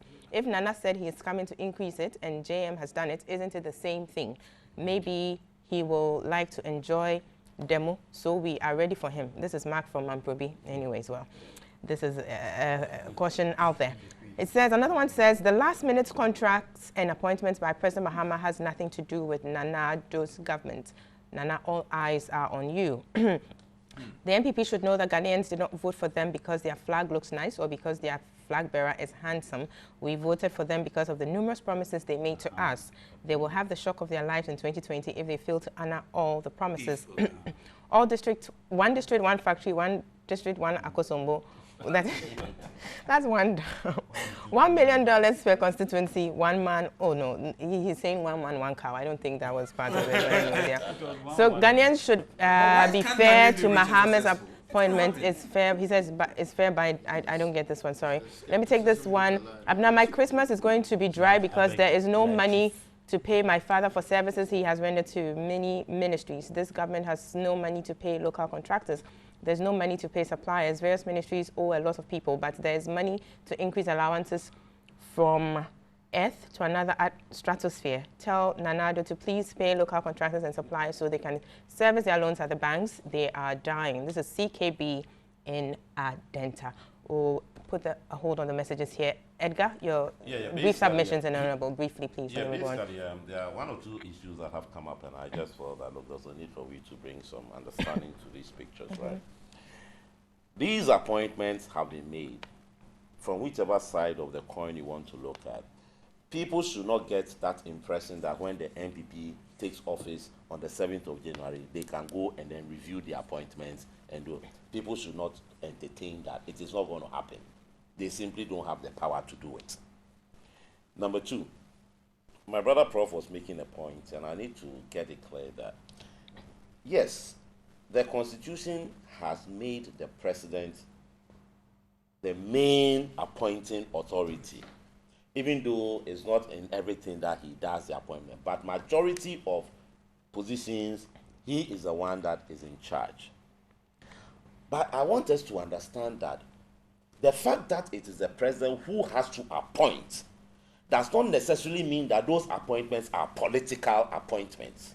Because you see, the moment we begin to sound that political, that is where we begin to get problems. Edgar, let me come in here. I think it's being said in contradistinction with elected office.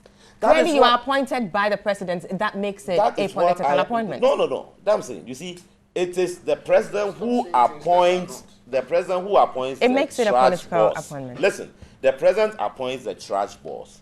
The president appoints the electoral commissioner. The president appoints the NCCE. The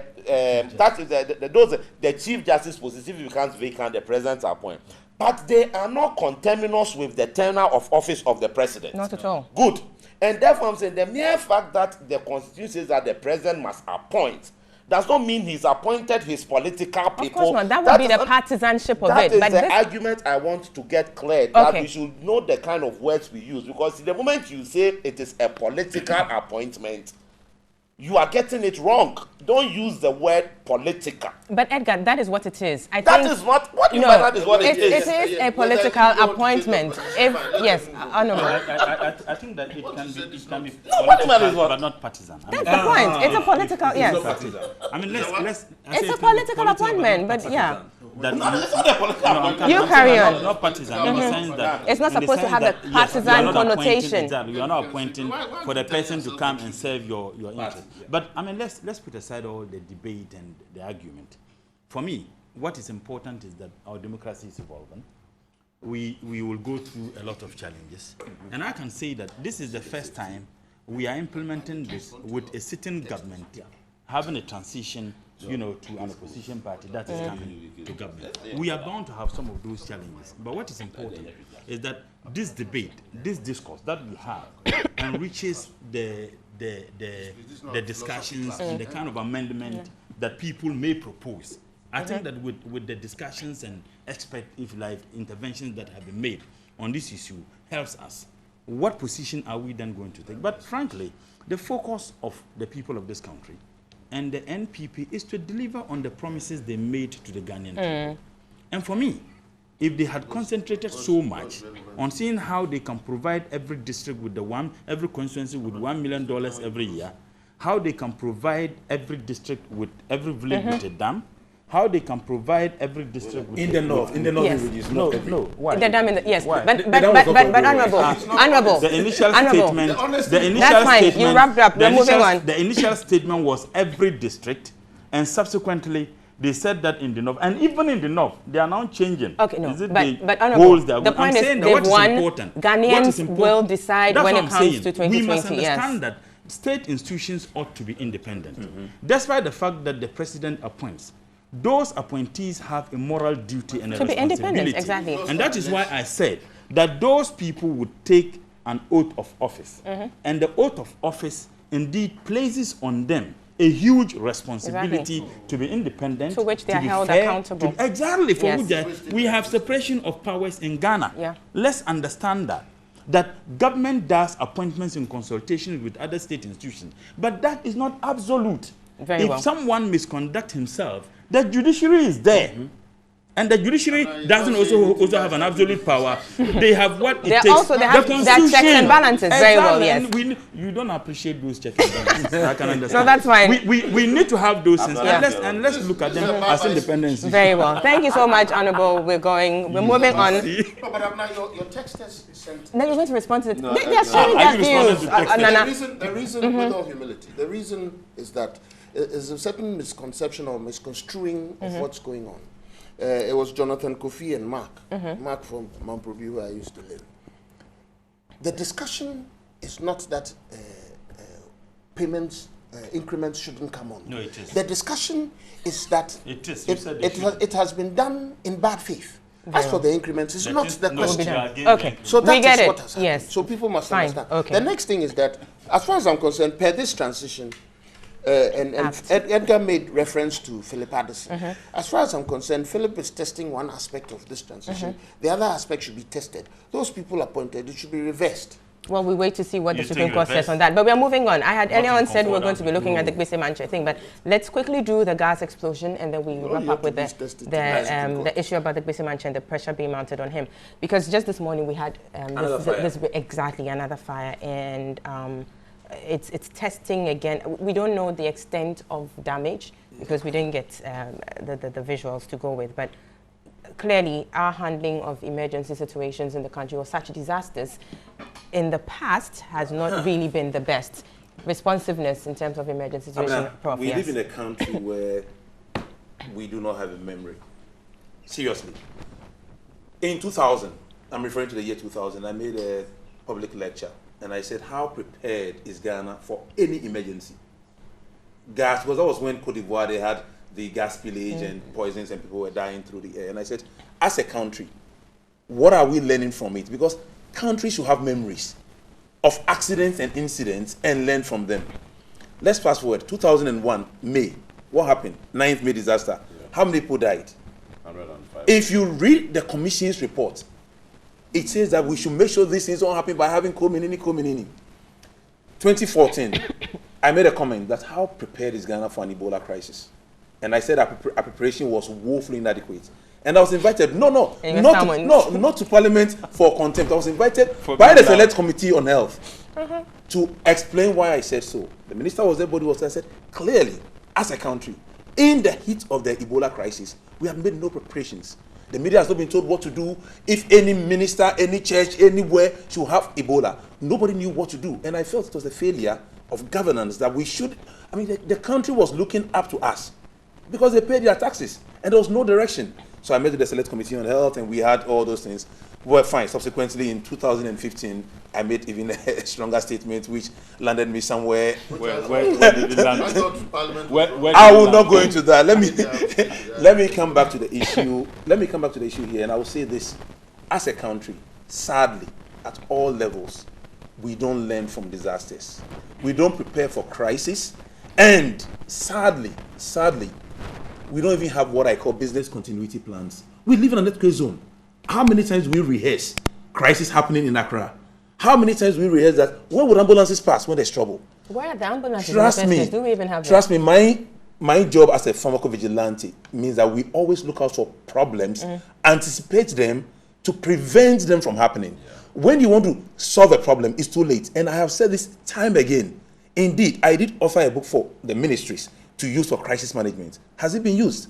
Ask me how many ministries, departments, and agencies in Ghana have crisis management plans, have risk mitigation strategies. Look, the world is dangerous. God looks after us, but you need to prepare. Let's come back to the gas. What are the lessons learned? If you cite a petrol station or a gas canister in a place with high density of people, anything which can go wrong in life will go wrong. Trust me. It's just the timing. So I was happy when once, I think sometime last year, there was a mock scenario on the motorway of a plane crash, theoretical. And I said, that is what we should be doing. We should be rehearsing these things. But look, let's do an inventory. When the Foreign Affairs burned and ministry started burning, I went out on air and I said, do ministries have their firefighting strategies in place?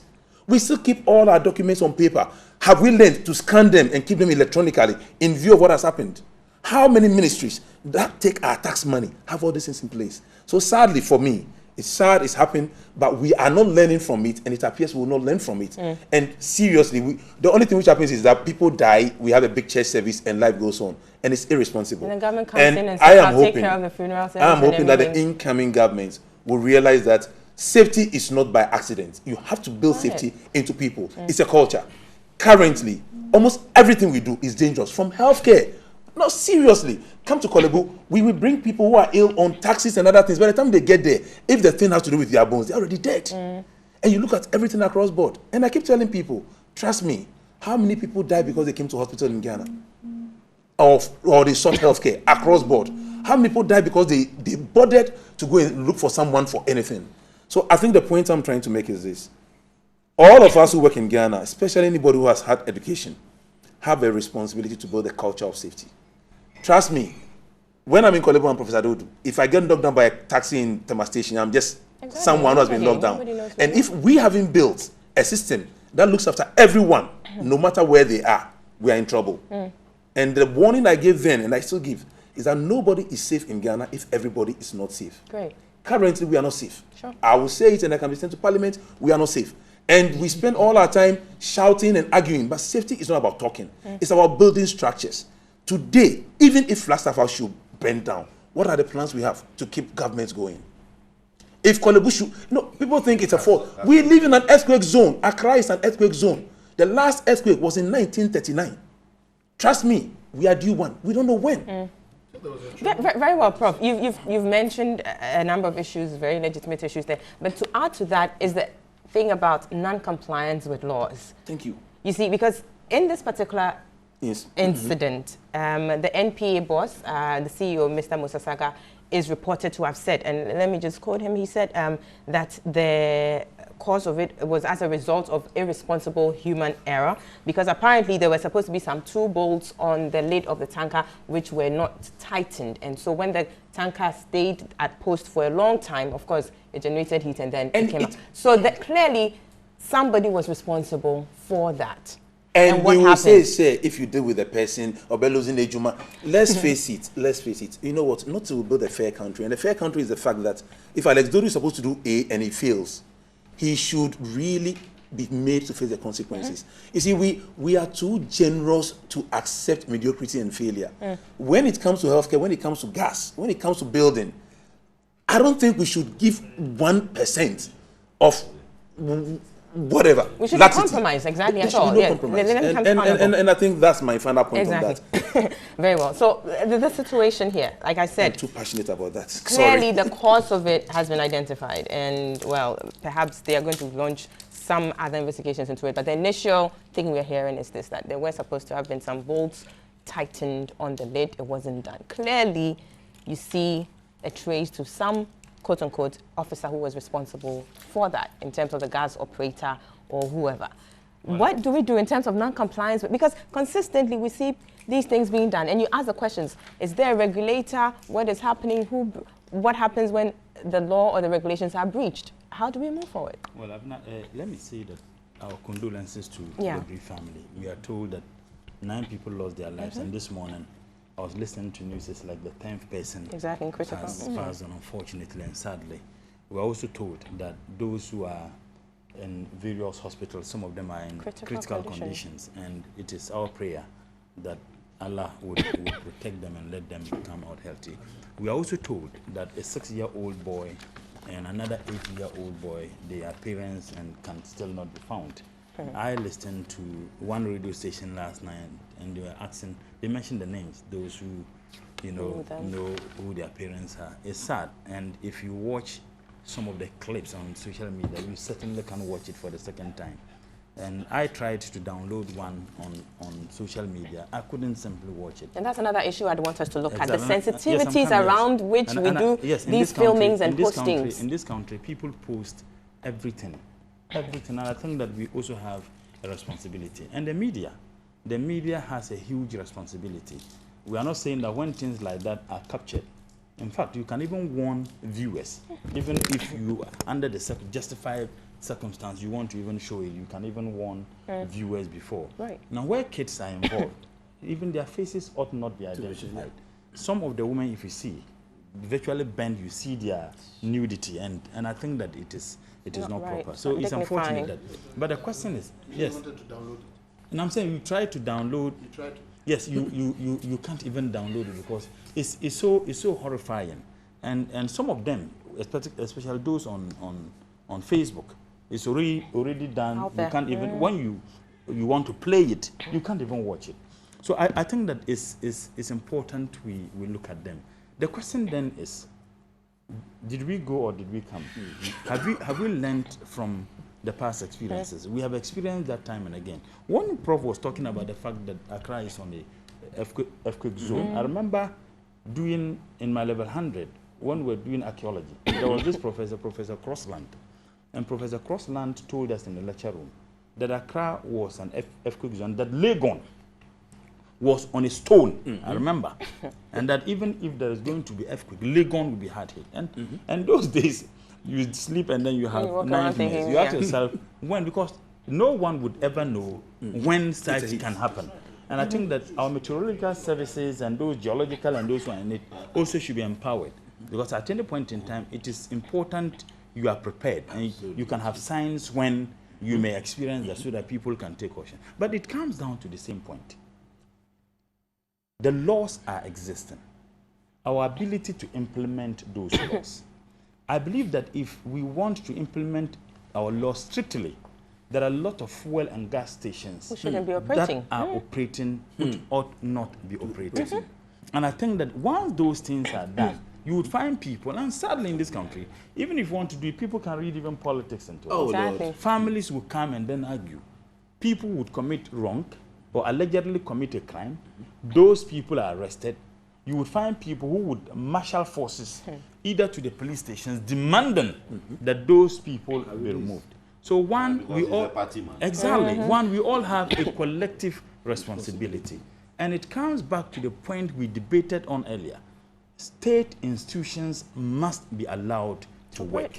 They must be independent, and maybe we may take a second look at once again those kinds of appointments, because it's like when government or anybody in authority is appointing, now you expect the opposition to look at it. Government is appointing people who would serve the political party A interest or political party B interest. Those things ought to be there, because in every jurisdiction, you certainly would find or have government who are doing those appointments. The question then is, once the appointments are done, what the responsibility is demanded or expected of you, the appointee. And I think that that is what we need to do. It's sad that we have gone through this. How many fire hydrants do we have? And to the extent, in fact, in America and many other countries, you can't park your car by fire hydrant. If you park, they give you a bill. Now the question is, how many do we have? How effective are those fire hydrants? Do we need them? Do we need to have some investment in the provision of sightings? And how timely those state institutions, fire service, and others are to be responding. But Prof made one point. Even in our agencies and departments, whether private or public, do we have some skilled training as to how we can quench fire? Look, people have fire extinguishers, but they can't use them. Exactly, they can't use them. How many vehicles have fire extinguishers in them? Particularly commercial transport. You can have about 50, 60 people in. Even if fire hydrant, the fire extinguisher is in it, how effective is it? I have seen an incident where someone's car caught fire. The person brought fire extinguisher. It could not be operated. Someone had to stop and then use his to do it. And I think that these are issues that we must look at dispassionately and see how best we can prevent. Of course, you can't prevent such, even in the most advanced jurisdiction. They do experience disasters do happen, but how you see, responsive they are to those disasters is what is key. Yes, and I'll move on to Edgar here. But I would want you make your submissions on the issues, but I would want you to speak to the unfortunate incident of June 3rd, and again, our condolences to the families involved and all of that. But you do recall that we were waiting for a certain report to come out. A report that would, again, we're talking about lessons. And I believe such reports would enable us to know the causes, what happened, and then you avoid such acts that led to. But I don't know about you, but I haven't heard of the report coming out. And for me, this is something that we need to talk about as part of the discussion on lessons learned and how we move forward in terms of our emergency responsiveness. Well, let me first say that the report of June 3rd has been out long ago, right? I think the government as usual, the government always want to put a white paper on the report. But wait a minute, why a white paper? Was that a commission of inquiry? That wasn't. So There it wasn't. was But it was a ministerial committee. No. That set up. It wasn't a commission of The inquiry. commission of inquiry, Justice Dosi, retired Court of Appeal judge, he sat on the matter. Commission of inquiry. Yes, and that was when they came out with the report. They came out with the report. The report went to the office of the president. And as I said, you know the president's issue. They So have there's to no wait- white paper. As at now, we haven't heard of any white paper, but the report has been out long ago. A similar thing happened, I think in 2011 or 2012, when that airline, Oh, okay. Elwak there, that The cargo plane from the cargo plane from Nigeria. The report I hear has since been lying on when she was in office, before Ativo.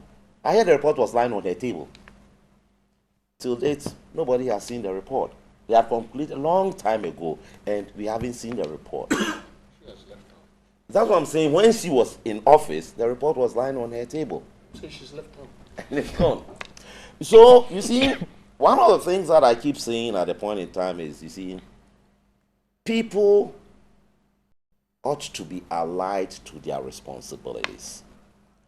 The next thing, too, is that what informs the appointing authority to say, I've appointed Mr. ABC to head this particular institution or this office? What do I know about these people? You see, Prof was making a point here. And that point that we're making, I'll relate it even to the transitional, law. The whole process, yeah. And I was asking myself that the transitional law says that you must submit some 5 copies of whatever the. So, if somebody has said that submitted by soft, what would it have been? I heard this man. Is it the law? I heard this man That you're say, allowed to submit electronic. what's the name? Mustafa Hamid. He said he had to carry some boxes of, binded documents, and that was just one ministry. So if you are looking at the remaining 30-something ministries, then they don't know how they were going to carry those and who is going to have the time to go through all those documents. But the Act allows that, or it makes provision for the handing over notes to be in electronic form as And well. that's the point I'm saying. So why talk about the 5 copies or so depositing at the place there? Volume, also five copies. No, You you see? can send 5 electronic copies. You see? Whatever. Now, we are coming to the point you are raising. That yes, for sensitive documents and what have you, what backup systems do we have? So tomorrow, if an office is gutted, we've lost all sensitive documents. All memory. Well, good now. But let's come to the issues that we are confronted with. And I totally disagree with what Moses Asaga How is many saying. people have soft copies of their certificates? Yeah, Your certificates yeah, that you have acquired in life and Yeah. very important. yeah. documents. You Scanned all of them. scanned. Yeah. Few people. Backup. No, that's what I'm saying. Prof is wondering whether he has. No, that's what I'm saying. That you see, it all depends on if you It's a know the culture. value of these Yeah. things, right? Yeah. Yeah. Now they say that I disagree with Moses Asaga on the points that he's raising. You see, I think it's too early to make such. yes, comments. you see, not that you see, don't just get, because let me tell you one thing. Gaseous matters are something that are treated totally differently. You know, one of the things you must know is that the nature of our roads, the nature of our roads, as the car moves and things, right, it loosens some of these, joint. It happens. The nature of our roads. So as they are moving, then it begins to loosen. It is not that, look, Somebody failed to. yes, it's not like somebody failed. These are things that happens. I mean, even on your own even ordinary private vehicle, you have some of these problems going in and out. The problem you have is that the safety measures that needs to be in place within that environment. You see? And the issue of siting of these stations and what have you.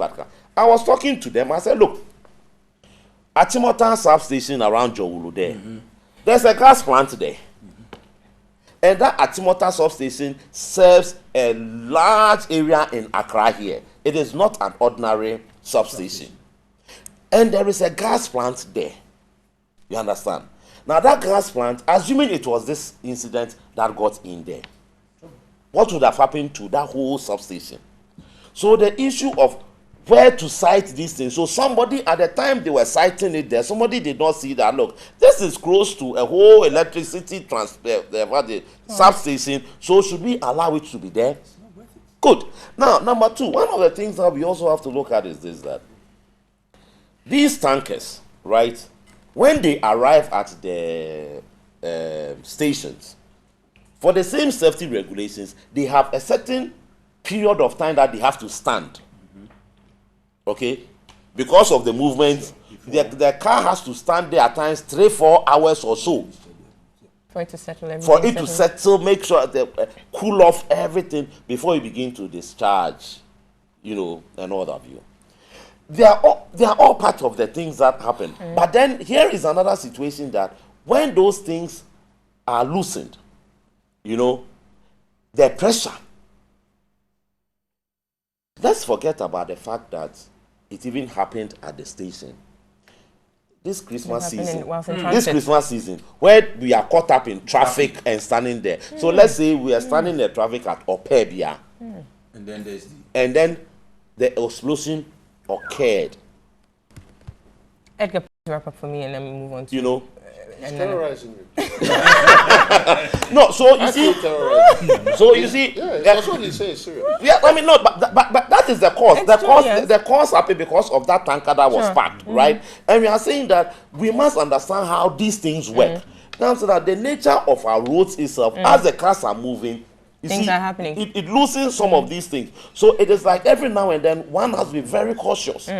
And it can happen in any other environment. Right.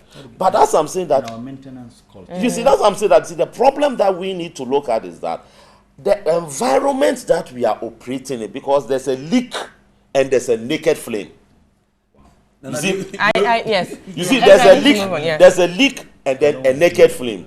So the You need naked to flame. consider both. Exactly. So that's what I'm saying. So this is a vehicle that is actually moving. That is what I did yourself. So you find yourself, somebody is probably roasting some corn or some plantain or something, and then the car is passing. Should we Yes. scare you and I beg you? Let me move No, on. Yes, I mean, Edgar, these need to move are on. issues. These are issues that you see. We needn't just get up and jump to conclusions and then begin We to need to say that conduct a thorough investigation. these things like it's a human error. They didn't tighten it. No, you don't say that, because I'm saying that while the car is even moving, it loosens some of these things. Yes, it's very just like it's just like even transformers, electricity transformers. When they go, what do you call it? When the light goes off and on like that, and then you put fire back in them, they shake. And while they shake, it at times that's why I You realize lose the that they are bolts. most of the time tightened to things and what Very have you. hard, yes. It's something that we need to need to look make at and consideration then very not well. make it look like as Yes. if it was somebody's negligence per se. You understand? Okay. Yes, I do appreciate that. So perhaps you think it was too early in the day for such... Yes, that's the We kind need of to perhaps statement. conduct We have to something, be yes, very, well. cautious about Nana, this. your take on this issue? Well, condolences to the lost lives and to those who have been injured. I gather there were quite a few children there. I'm always bothered and hurt and when it comes to children. Disorganized when you get them. When it comes to children, I think that I'm not a very nice person to adults when it comes to children. Yeah, we don't treat our children well at all in this country. You see somebody walking on the street and they have the child on the side of the car, where the car, and it just doesn't strike them. I've had quarrels about these, so I have a spot for children.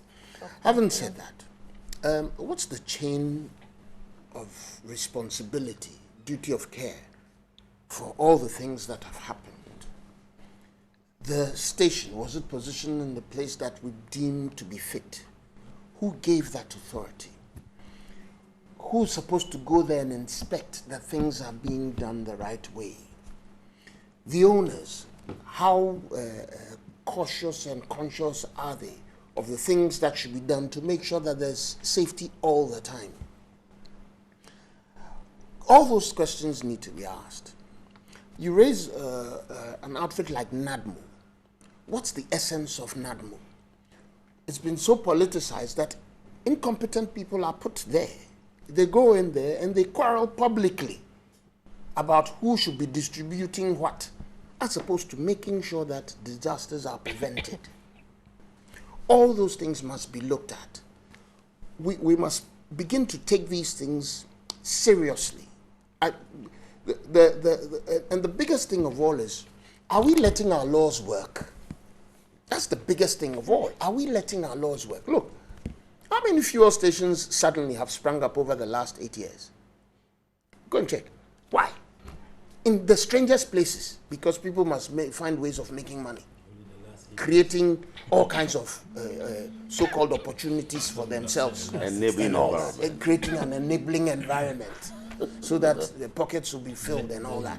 Instead of really figuring out whether Honorable is worried that you mentioned 8 years and not 16 years. But that's his problem. Yeah. Luckily, it's not mine. Luckily, it's his problem. Yeah.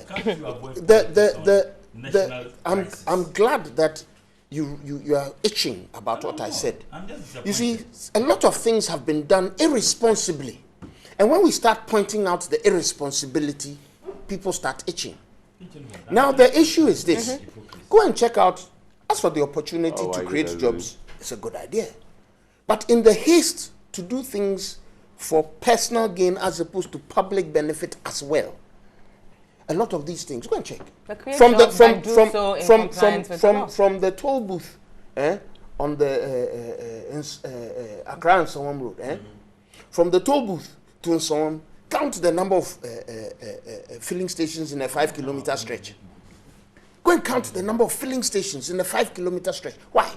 Okay, so you're worried. Are you worried about the numbers or when? No, I'm saying that is the positioning, and I mean I'm basically emphasizing what Edgar said.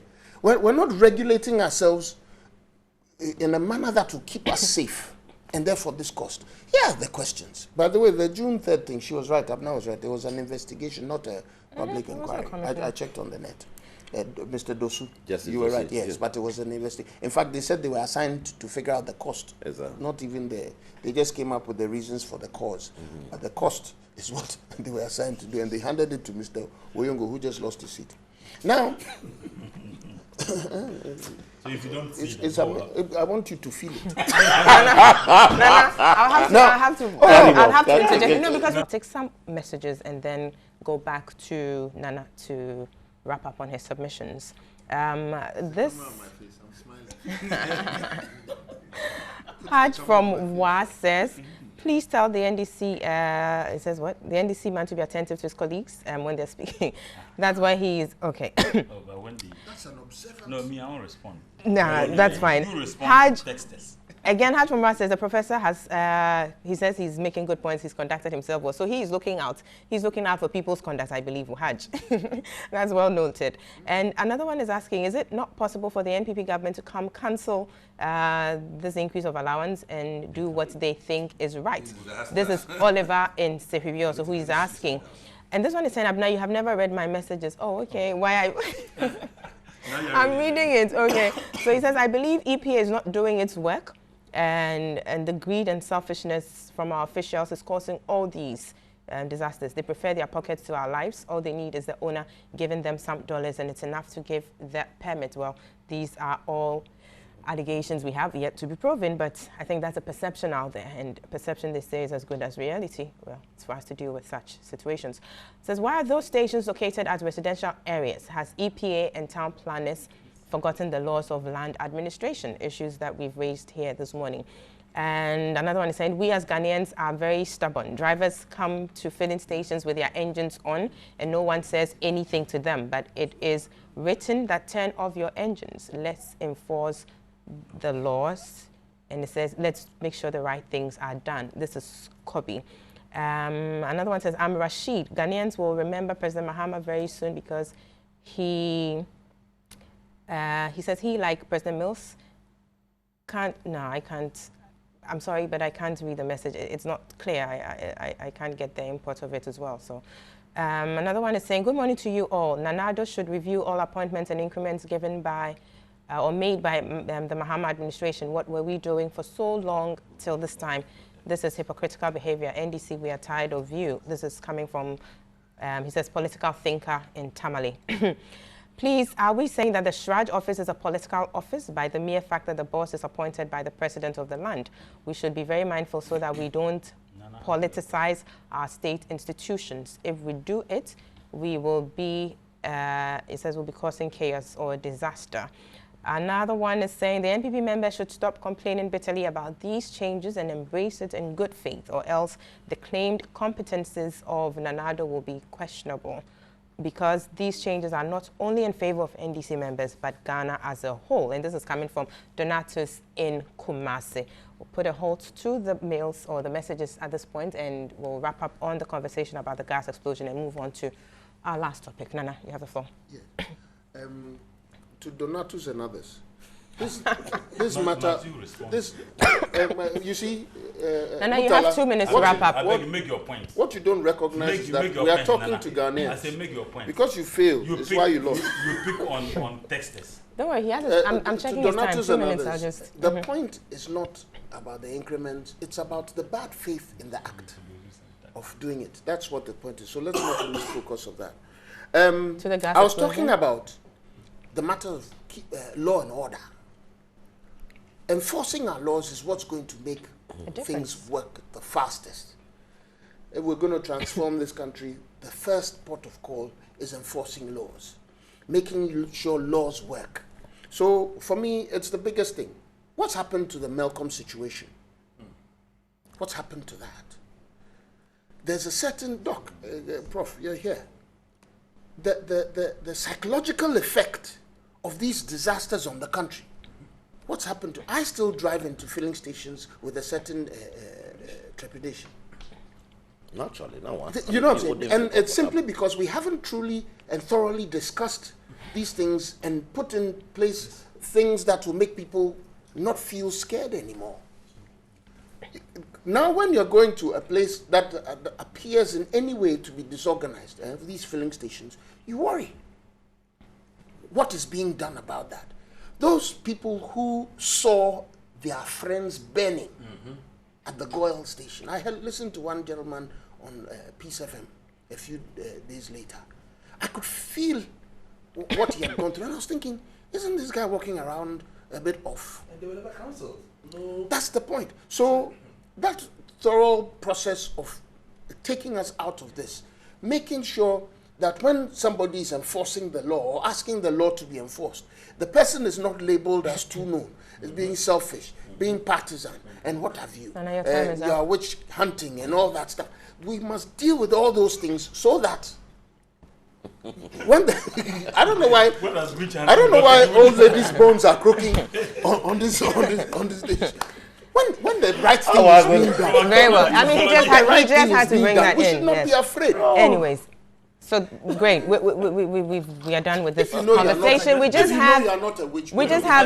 have 18 minutes more. We need to talk about a very important issue on that, and we need to go for a break as well. So please, let me just quickly take us to the next topic. In fact, the last topic for the day, which is the embattled Bisimanje and the pressure that's being mounted on him to abdicate his stool. Now, I mean, during the run-up to the elections, this was one of the major concerns, the endorsements by chiefs of political parties and their presidential candidates. There's so much talk about it. I believe on this platform, we had several occasions to talk about it. We had, the Sunyahini endorsing. That was earlier on in the year. We had the king, a chief in Gonja land also endorsing Nanado, and all of that. A lot of such endorsements were flying around. But with the Bisimanje, I think he didn't only endorse. He went ahead and said, well, he took a gamble. He said, I will abdicate my stool if His Excellency John Dramani Mahama doesn't win. And the elections came and went, and indeed, the president lost. So now the kingmakers are holding him to account that, yes, you said this. And we take our stool seriously. It's an oath. I mean, they are mounting it to an oath of the office. And so they're saying, well, you have 7 days within which you have to abdicate. And that's from the Wednesday the 21st. So pretty much time is ticking. Nana, your take on this? For me, matters of traditional authority are extremely sensitive. They are the core of who we are as a people. When we talk about culture, people think that we're referring to cloth or batakari or sandals or whatever. No, culture is what we do. What we're doing now is part of culture. What we do. Now, they are the original, or the traditional authority is the original custodian of all that. In fact, in African traditional religion, they are God on earth. And it is not an unusual thing. We tend to think that ours is a backward mentality. Go and check out the British Constitution and the role of the Queen. That is why she's the head of the Anglican Church. So that's another. Having said that, it therefore now positions us to analyze what Nime, in this case, and Nananom and Togbi and Fiagans and Jarapa and all of them. Everybody knows and everybody does. I'm hesitant because I have extreme affiliation to traditional authority. As people want to hurriedly do on this table. They want to declare that I am in the traditional authority system. And yes, I am. When would those are discussed? I am. Luckily, I'm not an old bone. Who wants to be Luckily, I'm not an old bone. Okay. But because I have a role in the palace, there's extreme respect and responsibility on my part to make sure that I don't overstep bounds. Having said that, it doesn't mean that traditional authority cannot be held responsible for what it does. You cannot. And I was just asking Edgar for the place where it states that they shouldn't be involved in partisan politics. 276. 270, yeah. The reason for that is that you are above all that. In fact, you're supposed to accept everybody. When cases come to the palace, they don't come and people worry about whether their partisan cloak will determine their fate. They come to the palace for blessings. They don't come to the palace for blessings based on a partisan color. And so the authority who holds that position must at all times exhibit good faith, the very good faith we argued about in the Transition Act matter. In the same vein, must be always thinking about the people. And it is the one area where we can hold the country together. And in fact, the country has been held together because of that. Traditional authority has saved Ghana more than any political party has.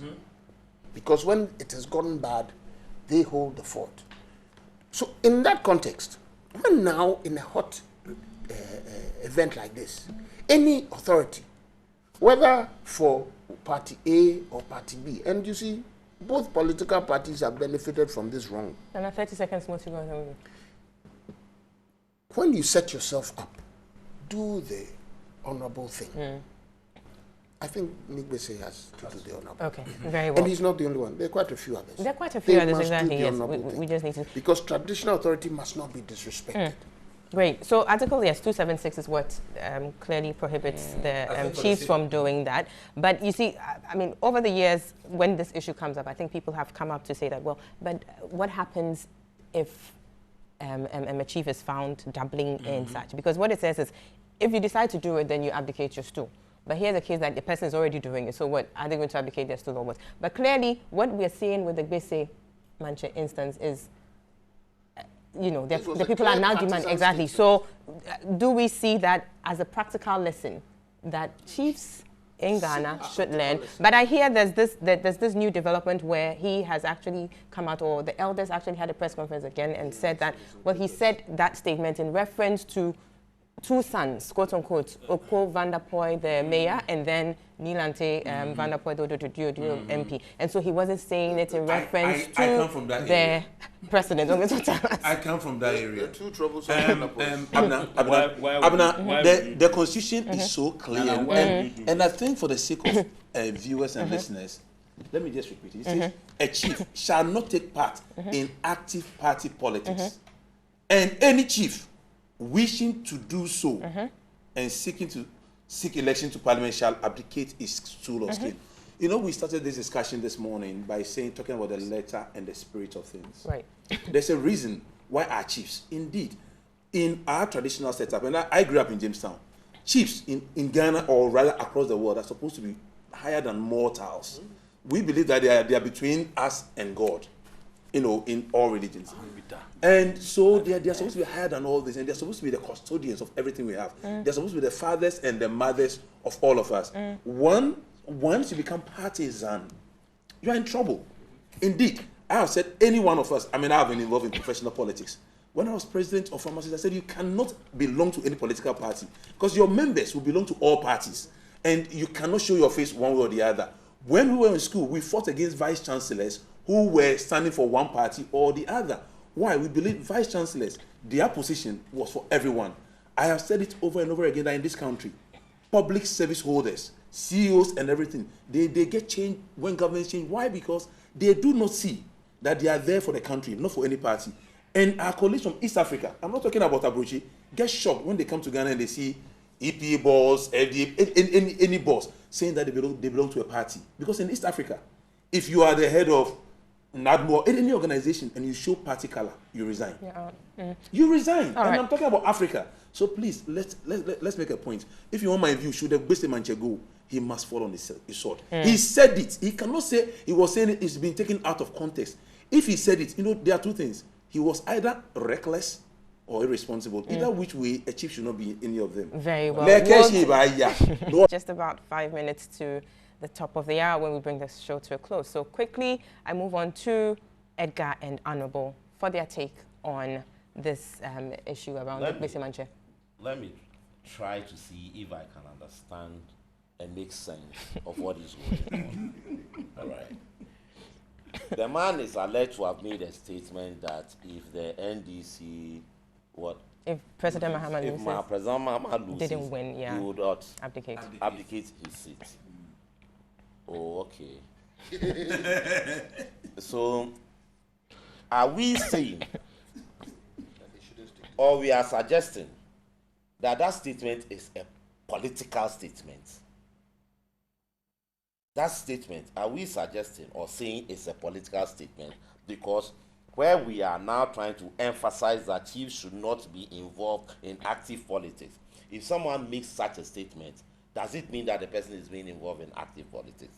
That you're aligning yourself to? No, by saying that if the man loses, I'll abdicate my seat. I'm asking, does that statement suggest that the chief is being involved in active politics? Yes. That is what you are saying? Yes. Okay. So let's look at the reverse. If Mahama won,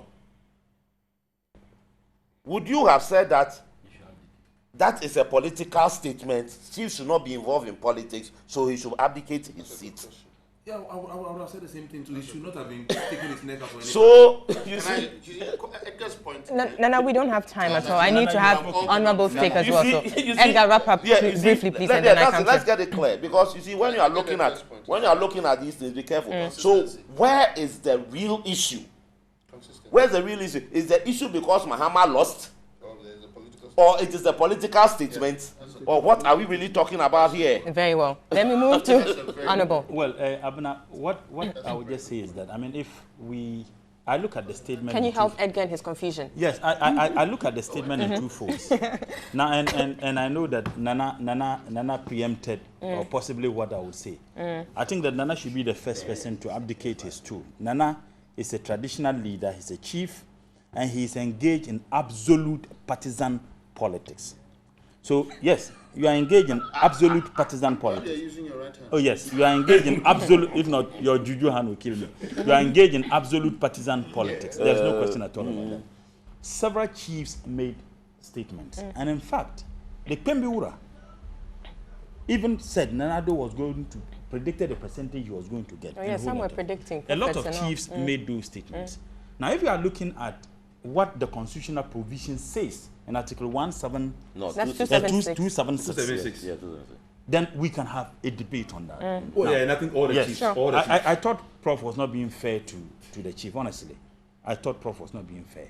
Now, the chief made a statement. I will not sit here and pretend to know the traditions and customs pertaining in Ghana. I won't sit here too.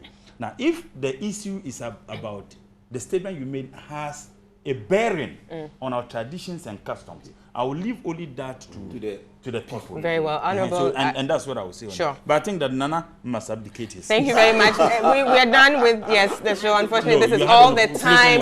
Please let me wrap up. This is all the time we have for the show this morning. Just a minute. Let me wrap up and then you can do that. We've had Nana Fredua Ajamai Oforiata with the NPP, Edgar Redu, he's an insurance person and a political commentator and analyst. And we've had the Honorable Murtala Mohammed, we had Comrade, and outgoing Deputy Minister of Trade and Industry, and also outgoing MP for Nanton constituency, and Professor Alex Dodu.